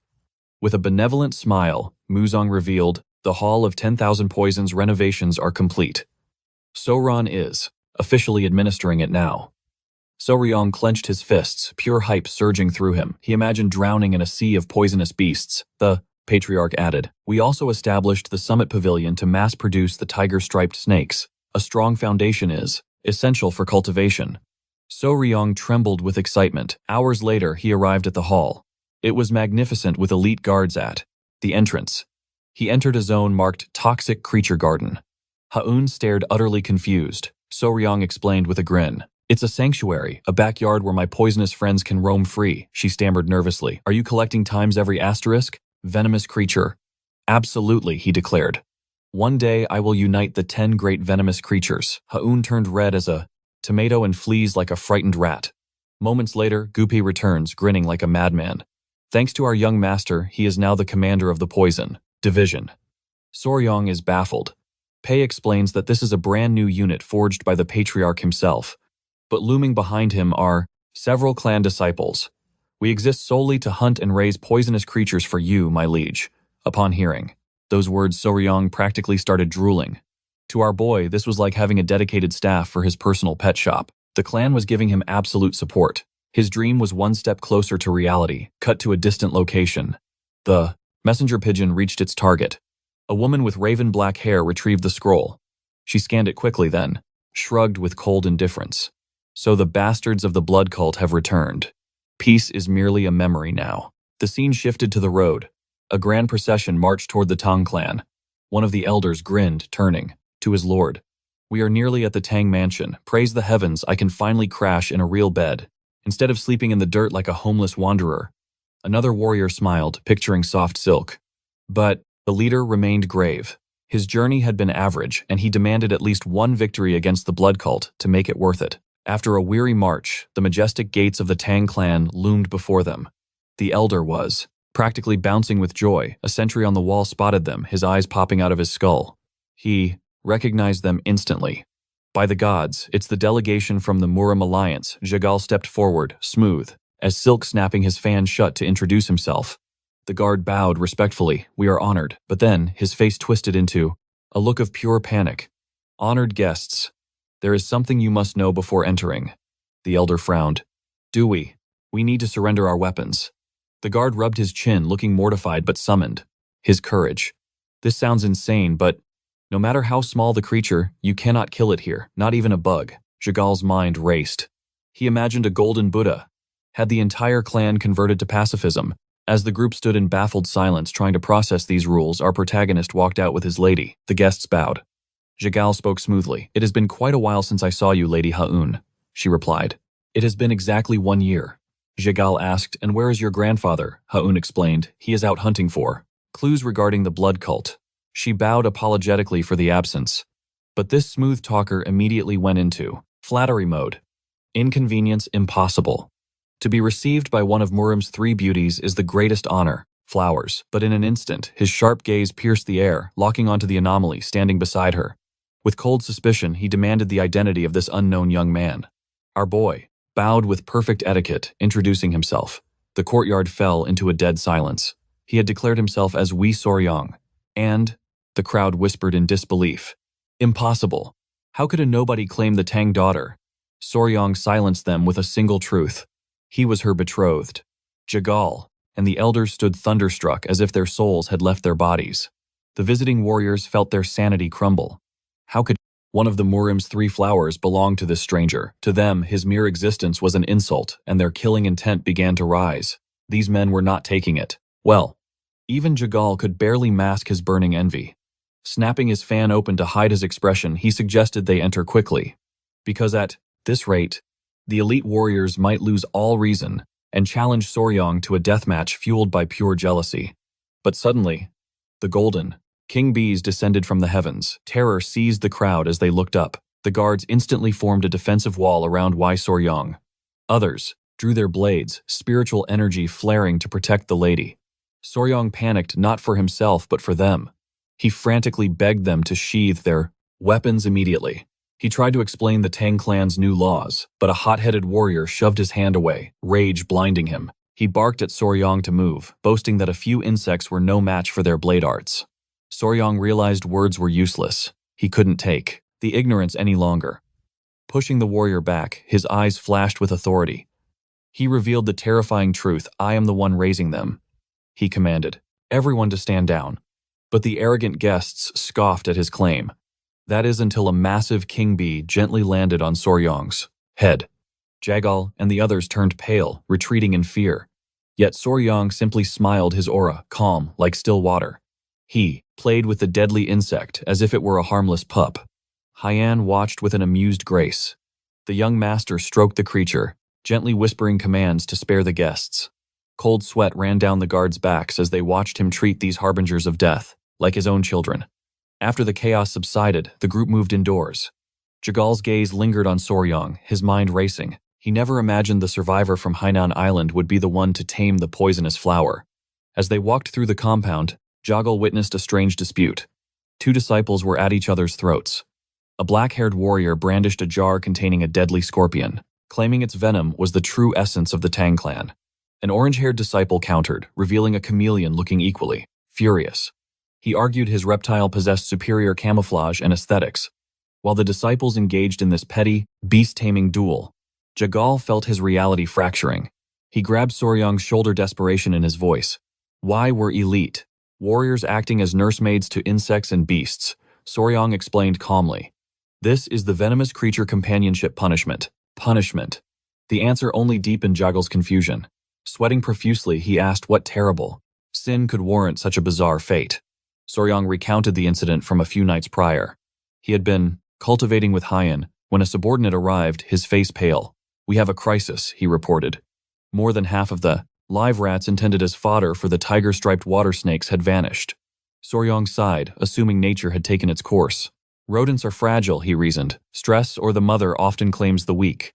But the subordinate shook his head. That was not the cause. The truth was far more disturbing. The warriors had eaten them. Soryang froze his mind, unable to comprehend why. Any human would consume snake fodder. But the depravity went deeper. The subordinate revealed they consumed the rats as delicacies with their wine. Soryang stood speechless. Elite martial artists, eating rodents as bar snacks. But Hyan understood immediately. "Those fools," she hissed. "They are practicing the forbidden art of the three screeches." Soryang looked at her bewildered. "The three screeches." Hyan explained the grotesquerie. "It is a game where they dip live newborn rats in boiling sauce and eat them while they still scream." Soryang stood, frozen, the sheer cruelty assaulting his senses. Pure disgust welled up within him as he realized the innocent lives he gathered had been devoured by gluttonous men. Fury ignited in his heart. He would teach these ignorant fools the true value of life. And thus, the Tang Clan's venomous creature companionship punishment was born. Back. In the present, Soryang finished his tale. Every warrior must now nurture a life to understand its weight. Jagal finally had his answer, but his intrigue in this young man only grew. Hours later, in the grand meeting hall, the Tang patriarch and the young master sat opposite the guest. Jagal, observing them, decided to open with a calculated compliment. "Why Soryang must be the hidden gem you discovered on Hainan Island," he remarked. The patriarch nodded gravely. "He is more than a treasure. Calling him mysterious is an understatement. The command over the bees had proven that." Then the atmosphere grew heavy. Jagal's expression darkened.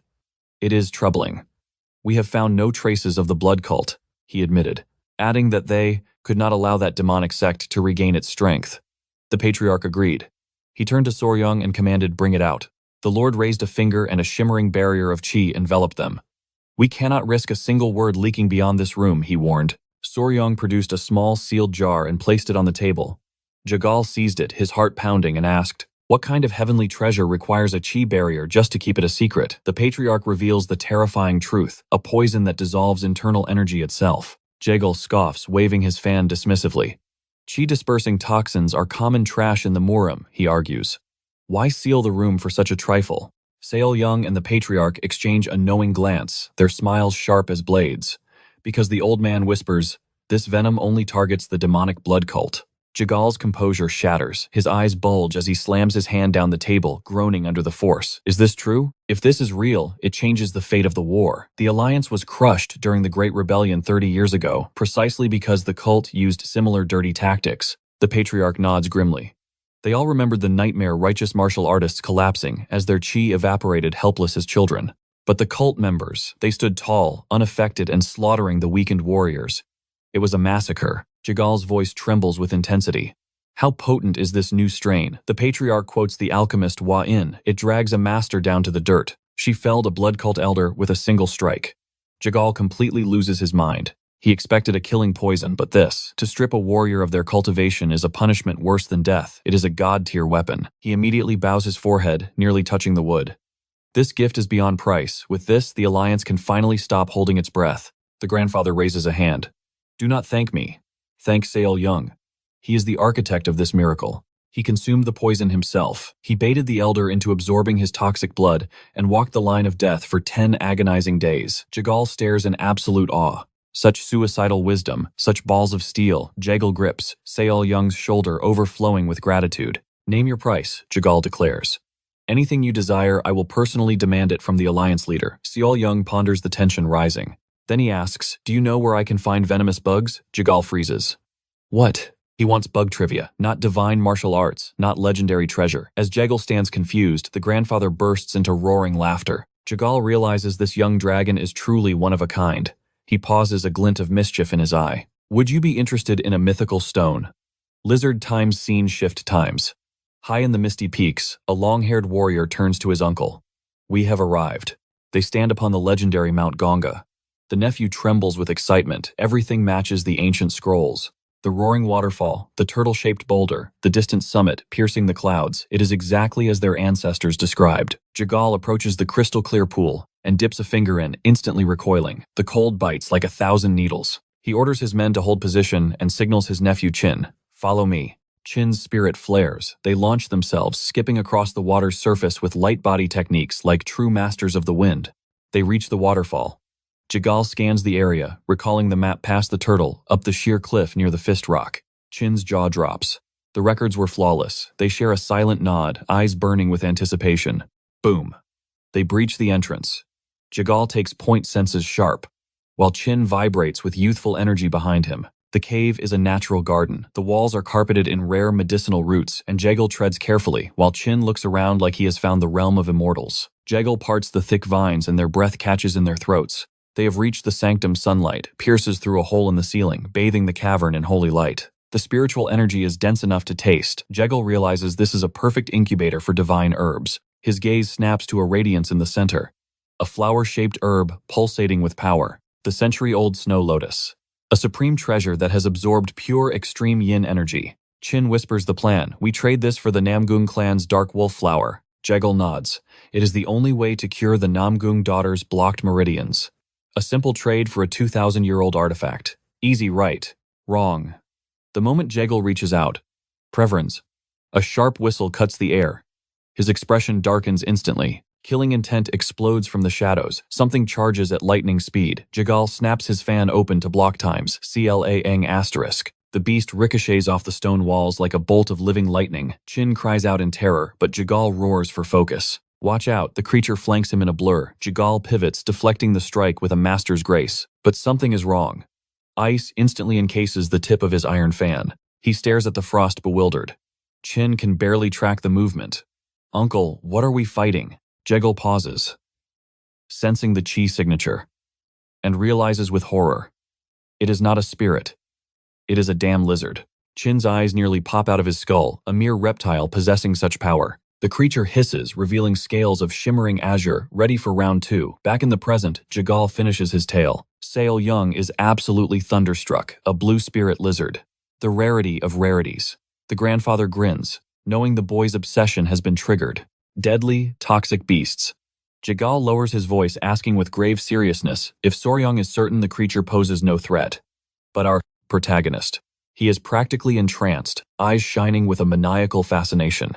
He dismisses the danger, explaining that the venomous chi resides within their gaze, not their flesh. Jagal cannot comprehend this madness, yet he finds himself praising the young man's insight regardless. He forces a stiff smile, realizing that Soryong is truly an eccentric genius unlike any other.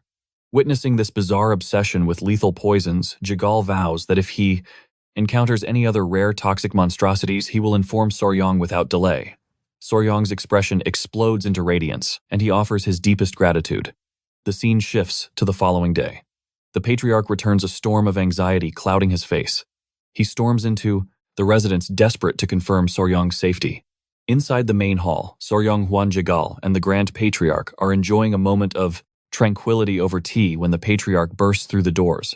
Soryong begins to ask what is wrong, but before he can speak, the Patriarch seizes his face, frantically turning his head side to side, searching for any sign of lasting damage.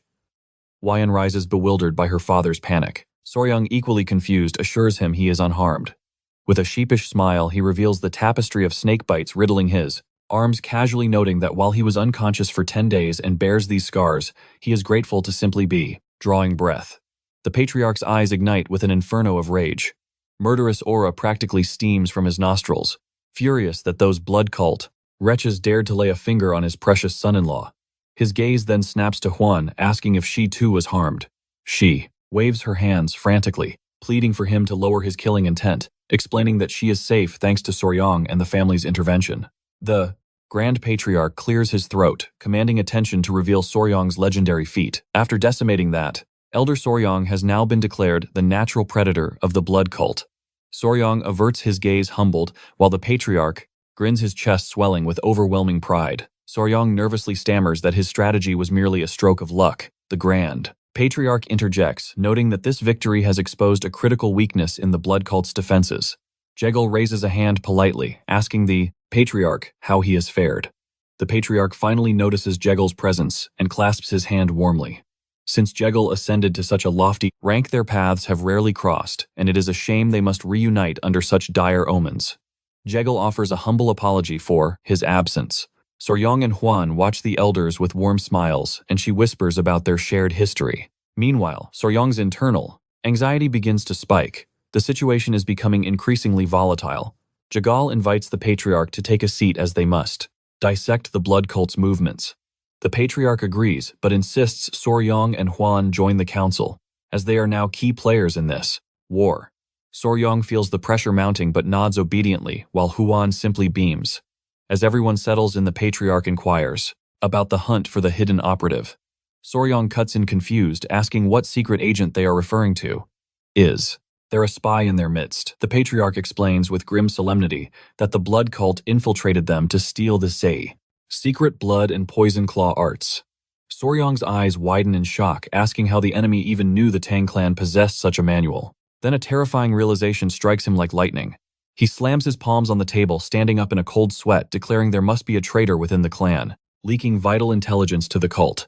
The room falls silent, eyes fixed on him in surprise. Jegel places a calming hand on the patriarch's shoulder, smiling as he suggests the Lord educate his son-in-law, for the newcomer is clearly ignorant of the clan's ironclad laws, though he finds the boy's wild theories rather entertaining. The patriarch strokes his mustache, a look of mild disappointment crossing his face. Soryong sweats profusely, realizing he has made a fool of himself. Hwan gently explains that the concept of a spy is impossible within the Tang Clan. Soryong stares, asking if she is truly serious. The patriarch reveals their vetting process is absolute. They conduct exhaustive background checks, even for starting the lowest servants. They investigate every branch of a family tree. Once approved, the clan absorbs the relatives, and their children are reared within these walls. Under such total indoctrination, betrayal is not just unlikely. It is inconceivable. Soryong's mind reels at these extreme measures. He wonders who the true leak could possibly be. Elsewhere, a massive figure named Ju Jung-hak is crushing a woman's throat with his bare hand, and the atmosphere is far from pleasant. Whether she enjoys the pain is irrelevant. Her life is fading. Jegal raises a finger, clarifying that only 3 individuals in the entire alliance held this secret, and by this hour the alliance leader should have already secured the traitor. Back at the Tang Clan, the atmosphere is calming when a formidable presence arrives at the main gates. The guard trembles, overwhelmed by the aura. The guest boasts that he sprinted all the way, from Hebei to Sichuan, without a single drop of martial arts energy, claiming it was a refreshing jog. He thumps his chest with thunderous force, ordering the guard to announce that Pang Muan, the Iron Lord of the Tang Clan, has arrived. The scene transitions, showing Soryong and Hwan rushing toward the entrance. Disciples stare, whispering and wondering what calamity is unfolding. Soryong asks Hwan if it is truly appropriate for him to greet such a guest. She turns back with a breathtaking smile, explaining that her father and the elders are occupied with war councils. Her eyes sparkle, though a hint of nervousness lingers. Huayun reminds him that as the future of the Tang family, he must command respect. But cold sweat is already soaking our hero's back. He forces his legs to move forward. As they approach the grand entrance, Soryong prays, it is just a standard diplomatic visit. Surely there is nothing to fear. Yet the gate guard looks pale, as if his soul has already left his body. Soryong pushes the doors open with a practiced smile, only to freeze. Pang Muan and his elite warriors are weighting their auras heavy with killing intent. The sheer pressure crushes the air in the room. Soryong's courage crumbles into dust instantly. Pang Muan's eyes widen as he spots a familiar face. The giant places hands on his hips and grins, recalling the last time he saw Huayun. She was no taller than his knee. Huayun bows with perfect grace. The warlord laughs, booming about how the little girl has blossomed into a stunning beauty. Huayun forces a polite smile, reminding him that 5 years have passed. Suddenly, the beast's expression darkens as he locks onto Soryong. He demands to know whose brat is standing there. Shaking like a leaf, Soryong introduces himself as the Tang family's son-in-law. Pang Muan strokes his chin, studying the boy like a predator eyeing a meal. Then, this absolute lunatic grabs Soryong's face. He demands to know if this twig is really Huayun's fiancé. Soryong is hyperventilating, while Huayun covers her laugh with a nod. The warlord's face. Soryong turns scarlet, and Huayun's jaw hits the floor in sheer disbelief. Pang Muan nods approvingly to himself, muttering that he worried Soryong was too green. But down south, he is a fully grown warrior, Soryong pants, looking at Huayun with eyes screaming, what in the heavens is happening right now? Ping Muan pats Soryang on the head, flashes a thumbs, up and booms. Give him a few years and this kid will be a legend. Hua Yan's face burns and she shields her eyes, remembering that the Tang Clan cares nothing for etiquette. The clan head has a savage primitive method of judging a man's worth. His warriors stare at Soran, eyes wide with respect. One disciple even leans in to inspect the young master's assets. So Ryan looks away, feeling his soul crumble, but then he realizes this is just their way. A true warrior recognizing another man's vitality, yes, so he thanks Ping Muan for the praise with the most strained, forced smile in history. Ping Muan roars with laughter, shouting, Soryang is nothing like those weaklings from other noble clans. He slams our boy's back with enough force to shatter bone, finally introducing himself as the Lord of the Pang family. Soryang welcomes them to the Tang Clan. Meanwhile, Huan stands in the background, sweating cold bullets and wondering which reality she has stumbled into. Huan asks how they arrived from Hebi so quickly. Pang Muan's expression darkens, and he clarifies they did not come for reinforcements. Wait, is the Tang Clan in peril? He inspects Soryang's hair, checking for injuries. Hugh is sweating buckets, clueless as to why Pang Muan has descended upon them. They march to the family estate and Pang Muan is stunned to hear the blood cult had invaded. They settle down for tea, and Huiyan reveals the cult has already been eradicated. Pang Muan sighs, frustrated he missed the chance for a glorious slaughter. The patriarch asks his purpose. Pang Muan admits he was sidetracked by the blood cult saga. However, his true motive was revealed. He sought the legendary medical aid of the Tang Clan. With a booming voice, Ping Muan commanded his men to bring her forward. The heavy doors creaked open as a subordinate entered the hall. But instead of a weapon, he reached behind his back to reveal a small, trembling bundle. She clung to him, refusing to let go in her sleepy days. Soryang's eyes widened in sheer disbelief as a tiny, angelic figure clad in pure white emerged. She climbed down, clutching a sweet treat like a treasure. With a voice like wind chimes, she bowed politely, introducing herself as Pang Yongyang. Ping Muan scooped her up, his rugged face beaming with a father's pride. This is my daughter, he declared. Soryang and Huan stood frozen, their minds, failing to process the reality. How could this delicate flower spawn from such a beastly giant? It was nothing short of a genetic miracle. Seeing their shock, Ping Muan let out a hearty laugh. I get that look often, he chuckled, acknowledging the stark contrast. But his laughter died down quickly, replaced by a somber gravity as he spoke of his daughter's condition. A mysterious illness plagued her, and he implored the patriarch to use his divine sight. As the elder began his inquiry, Soryang's sharp senses picked up something unsettling. A strange, discordant energy radiated from her small frame, even as she innocently nibbled on her snack. Later that night, Soryang lay awake restless. As his venomous companions crawled over his skin, his mind drifted back to the girl's symptoms. He recalled how she sat in the examination chair earlier that day. Under the scrutiny of the clan's best, Ping Muan had listed her afflictions: sudden difficulty breathing and angry red rashes blooming across her skin. And in the worst moments, she would collapse into total unconsciousness. As the patriarch checked her pulse, Ping Muan poured out his frustration. He had dragged her to countless healers from famous medical sects, yet all declared her perfectly healthy. Only one disciple dared to suggest a different cause. He whispered the word poison, and Ping Muan nearly beat the man to a pulp for the accusation. The patriarch nodded thoughtfully, understanding the rage. To suggest poisoning was to imply a traitor lurked within his own clan. Ping Muan exploded at the mere thought, swearing on his life that his people were loyal. No one in my clan would dare, he roared. But Jegal interjected calmly, explaining that poison does not always require a malicious hand to take root. The patriarch granted them a guest pavilion to closely monitor the young lady's fragile condition. Returning to the present moment, Soryang analyzed the symptoms with cold logic. It resembled childhood diabetes. The child consumed sugar incessantly, yet he remained uncertain if such an ailment could trigger these crimson spots. His train of thought was shattered by a frantic pounding on the door. An emergency had arisen. The protagonist sprang to his feet, demanding a status report. The maid's voice trembled. Little Pang Ying had collapsed. Soryang donned his robes in a flash and dashed toward the scene, using movement techniques. Upon arrival, he found the girl unconscious, her face flushed, crimson breath ragged. Pang Muan cradled her, in a state of sheer panic. Huain reported the sequence of events. The girl was merely sitting in the pavilion when a coughing fit struck, followed by immediate syncope. The patriarch realized the truth. Since she fell ill here, the traitor was not within the Tang Clan. Suddenly, without hesitation, Pang Muan drove his fist into his own jaw with devastating force. A tooth soared through the air. Blood sprayed as he repented for daring to suspect his own loyal subordinates. Seeing their lord's resolve, the men began weeping and striking themselves in punishment for failing the young miss. Suddenly, teeth were scattering like rain. The patriarch pleaded for order, while Huane turned to Soryong, desperate for a solution to this madness. The protagonist raised a hand, his voice cutting through the chaos like a blade. He commanded silence. He declared there was a method to isolate the cause and prove everyone's innocence definitively. The room fell silent, all eyes locked on him. Soryong knelt beside the girl, activating his analytical gaze and studying her condition. He gathered his resolve and dropped the bombshell, "We must remove Miss Pang's garments."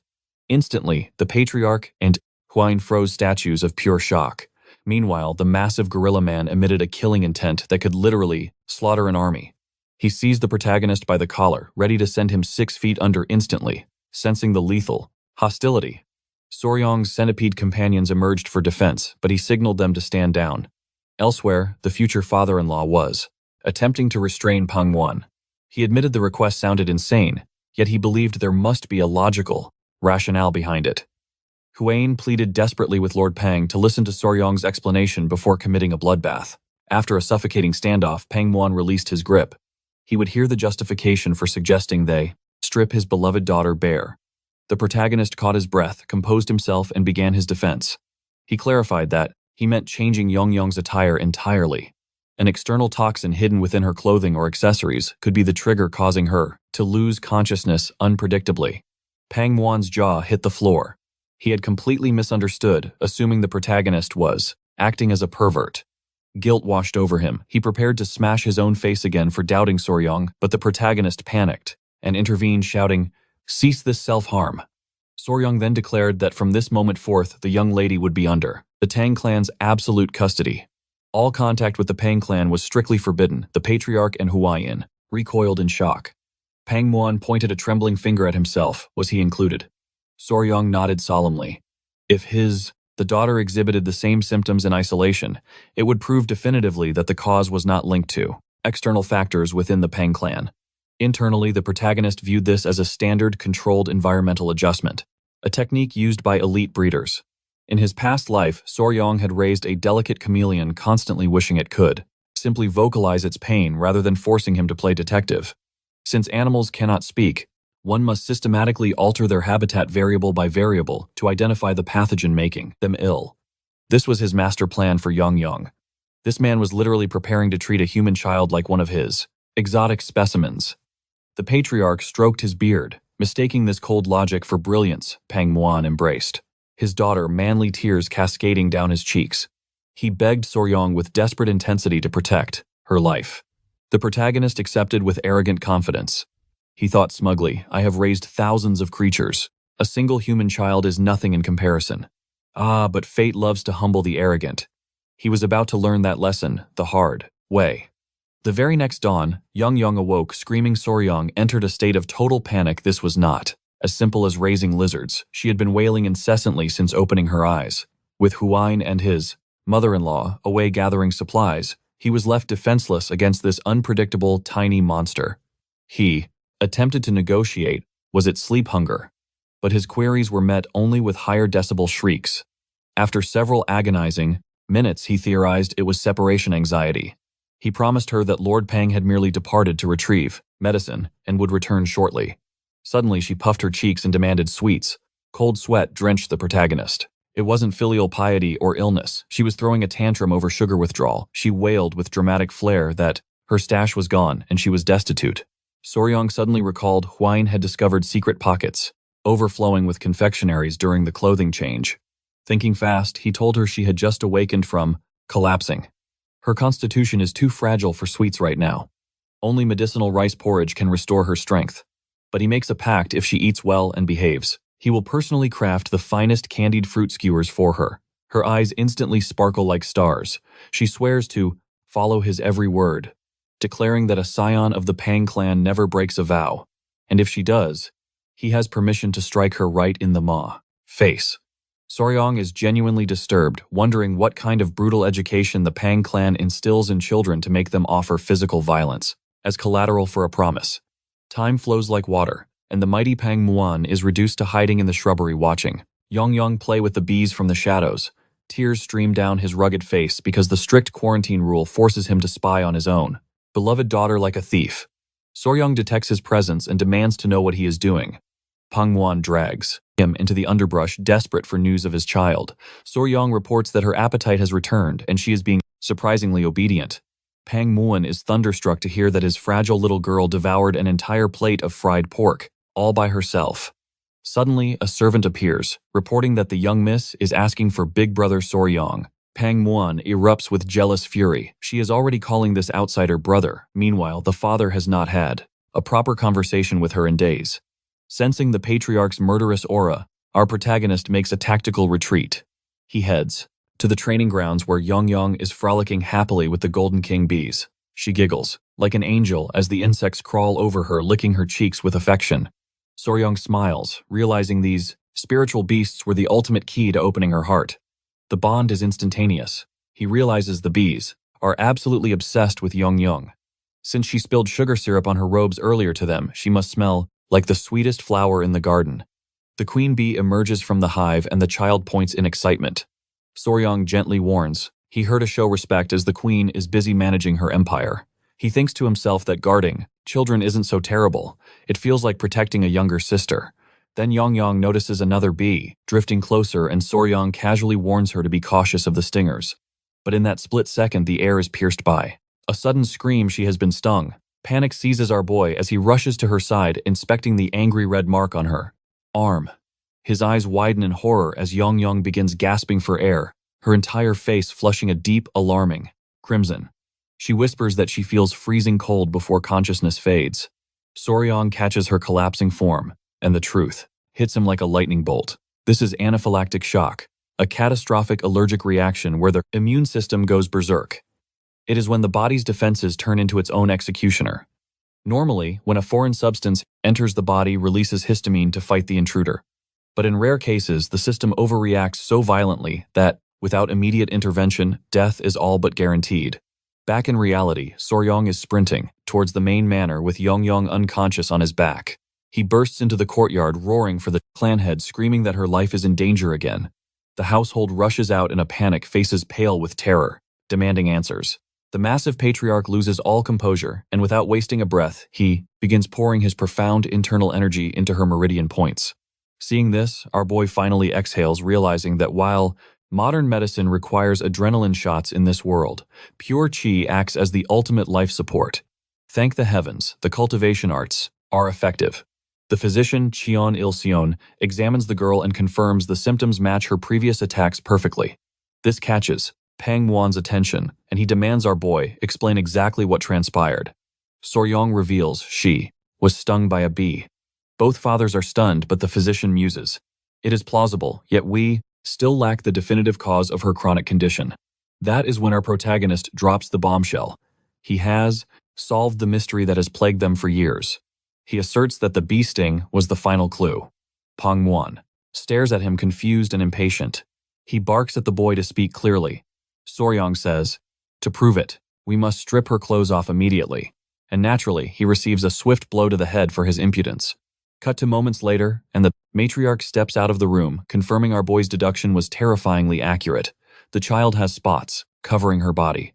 Furthermore, there are scars from both old and fresh wounds.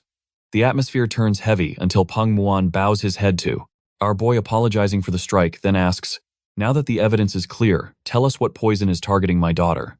Soryang declares it is bee venom, but Pang Muan immediately rejects the theory, arguing that is impossible, for I have ensured there are 0 bees within her living quarters. Our boy nods solemnly, saying, "Precisely. It is not a bee sting, because any martial artist would have spotted a sting mark instantly." Internally, he analyzes how the symptoms are clearly anaphylaxis. Instantly, Soryang's mind ignites. He enters a state of supreme focus, hunting for the answer. What poisonous beast carries bee venom without being a bee? Something with melittin or peptides that trigger fatal swelling and respiratory collapse.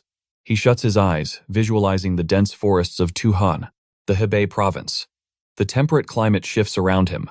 A legion of venomous abominations materializes in his mind's eye, as if he is scrolling through a demonic bestiary. The white-lipped pit viper, the Chinese, cobra, the imperial scorpion, the red fire ant, and the crimson-chested ant.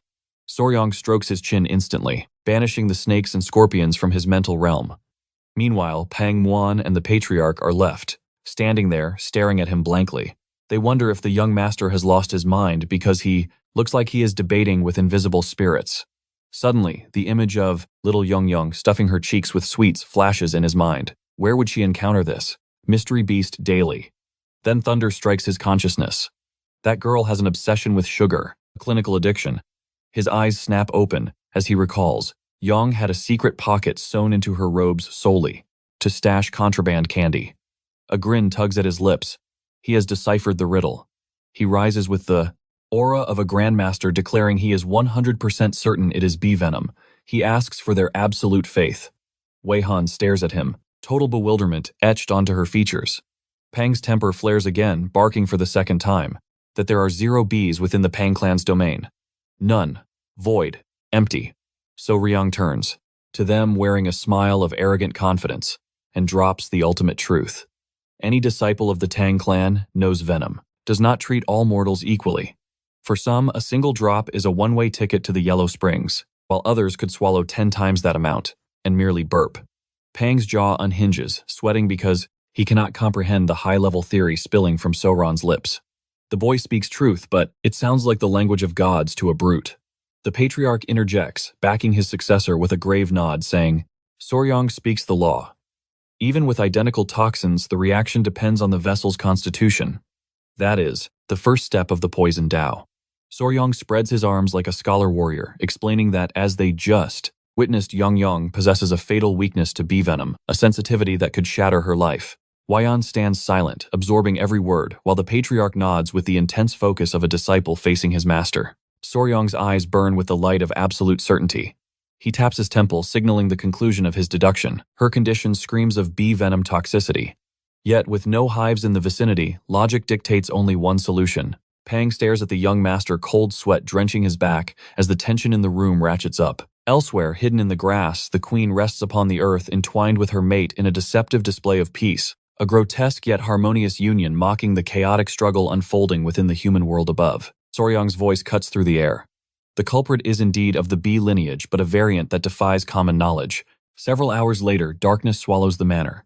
Soryong crouches low against the rocks, his predator's instinct fully awakened. Huiyan raises the flame lamp to banish the shadows, while the patriarch looms behind them heavy with anticipation. The elder watches the young master with a furrowed brow, silently questioning if this genius has finally succumbed to madness. Pang's eyes widen, trembling with doubt as he asks if this barren patch of earth truly holds the answer. A smirk plays on Soryong's lips, radiating the aura of a man who has already won. He signals for the light to come closer. Huiyan nods, stepping forward as the flame illuminates the dirt. Soryong releases a sweet morsel bait for the unseen enemy. The trap is set. Mere seconds pass before the earth stirs, and tiny forms emerge from the crevices like demons drawn to blood. A swarm of ants erupts from the stone, swarming the sugar with ravenous hunger, oblivious to the giants watching from above. Suddenly violence erupts. One ant turns upon its kin, tearing into its fellow scavenger with savage, unnatural aggression. With the speed of a striking cobra, Soryong's chopsticks snap forward. He captures the beast mid-slaughter, holding it aloft. Behold, he declares, his gaze piercing. The assassin responsible for the chaos has finally been caught. The patriarch and Pang freeze, minds reeling. It is clearly an ant, yet the diagnosis was bee venom. The contradiction is baffling. Soryong commands them to observe the anatomy.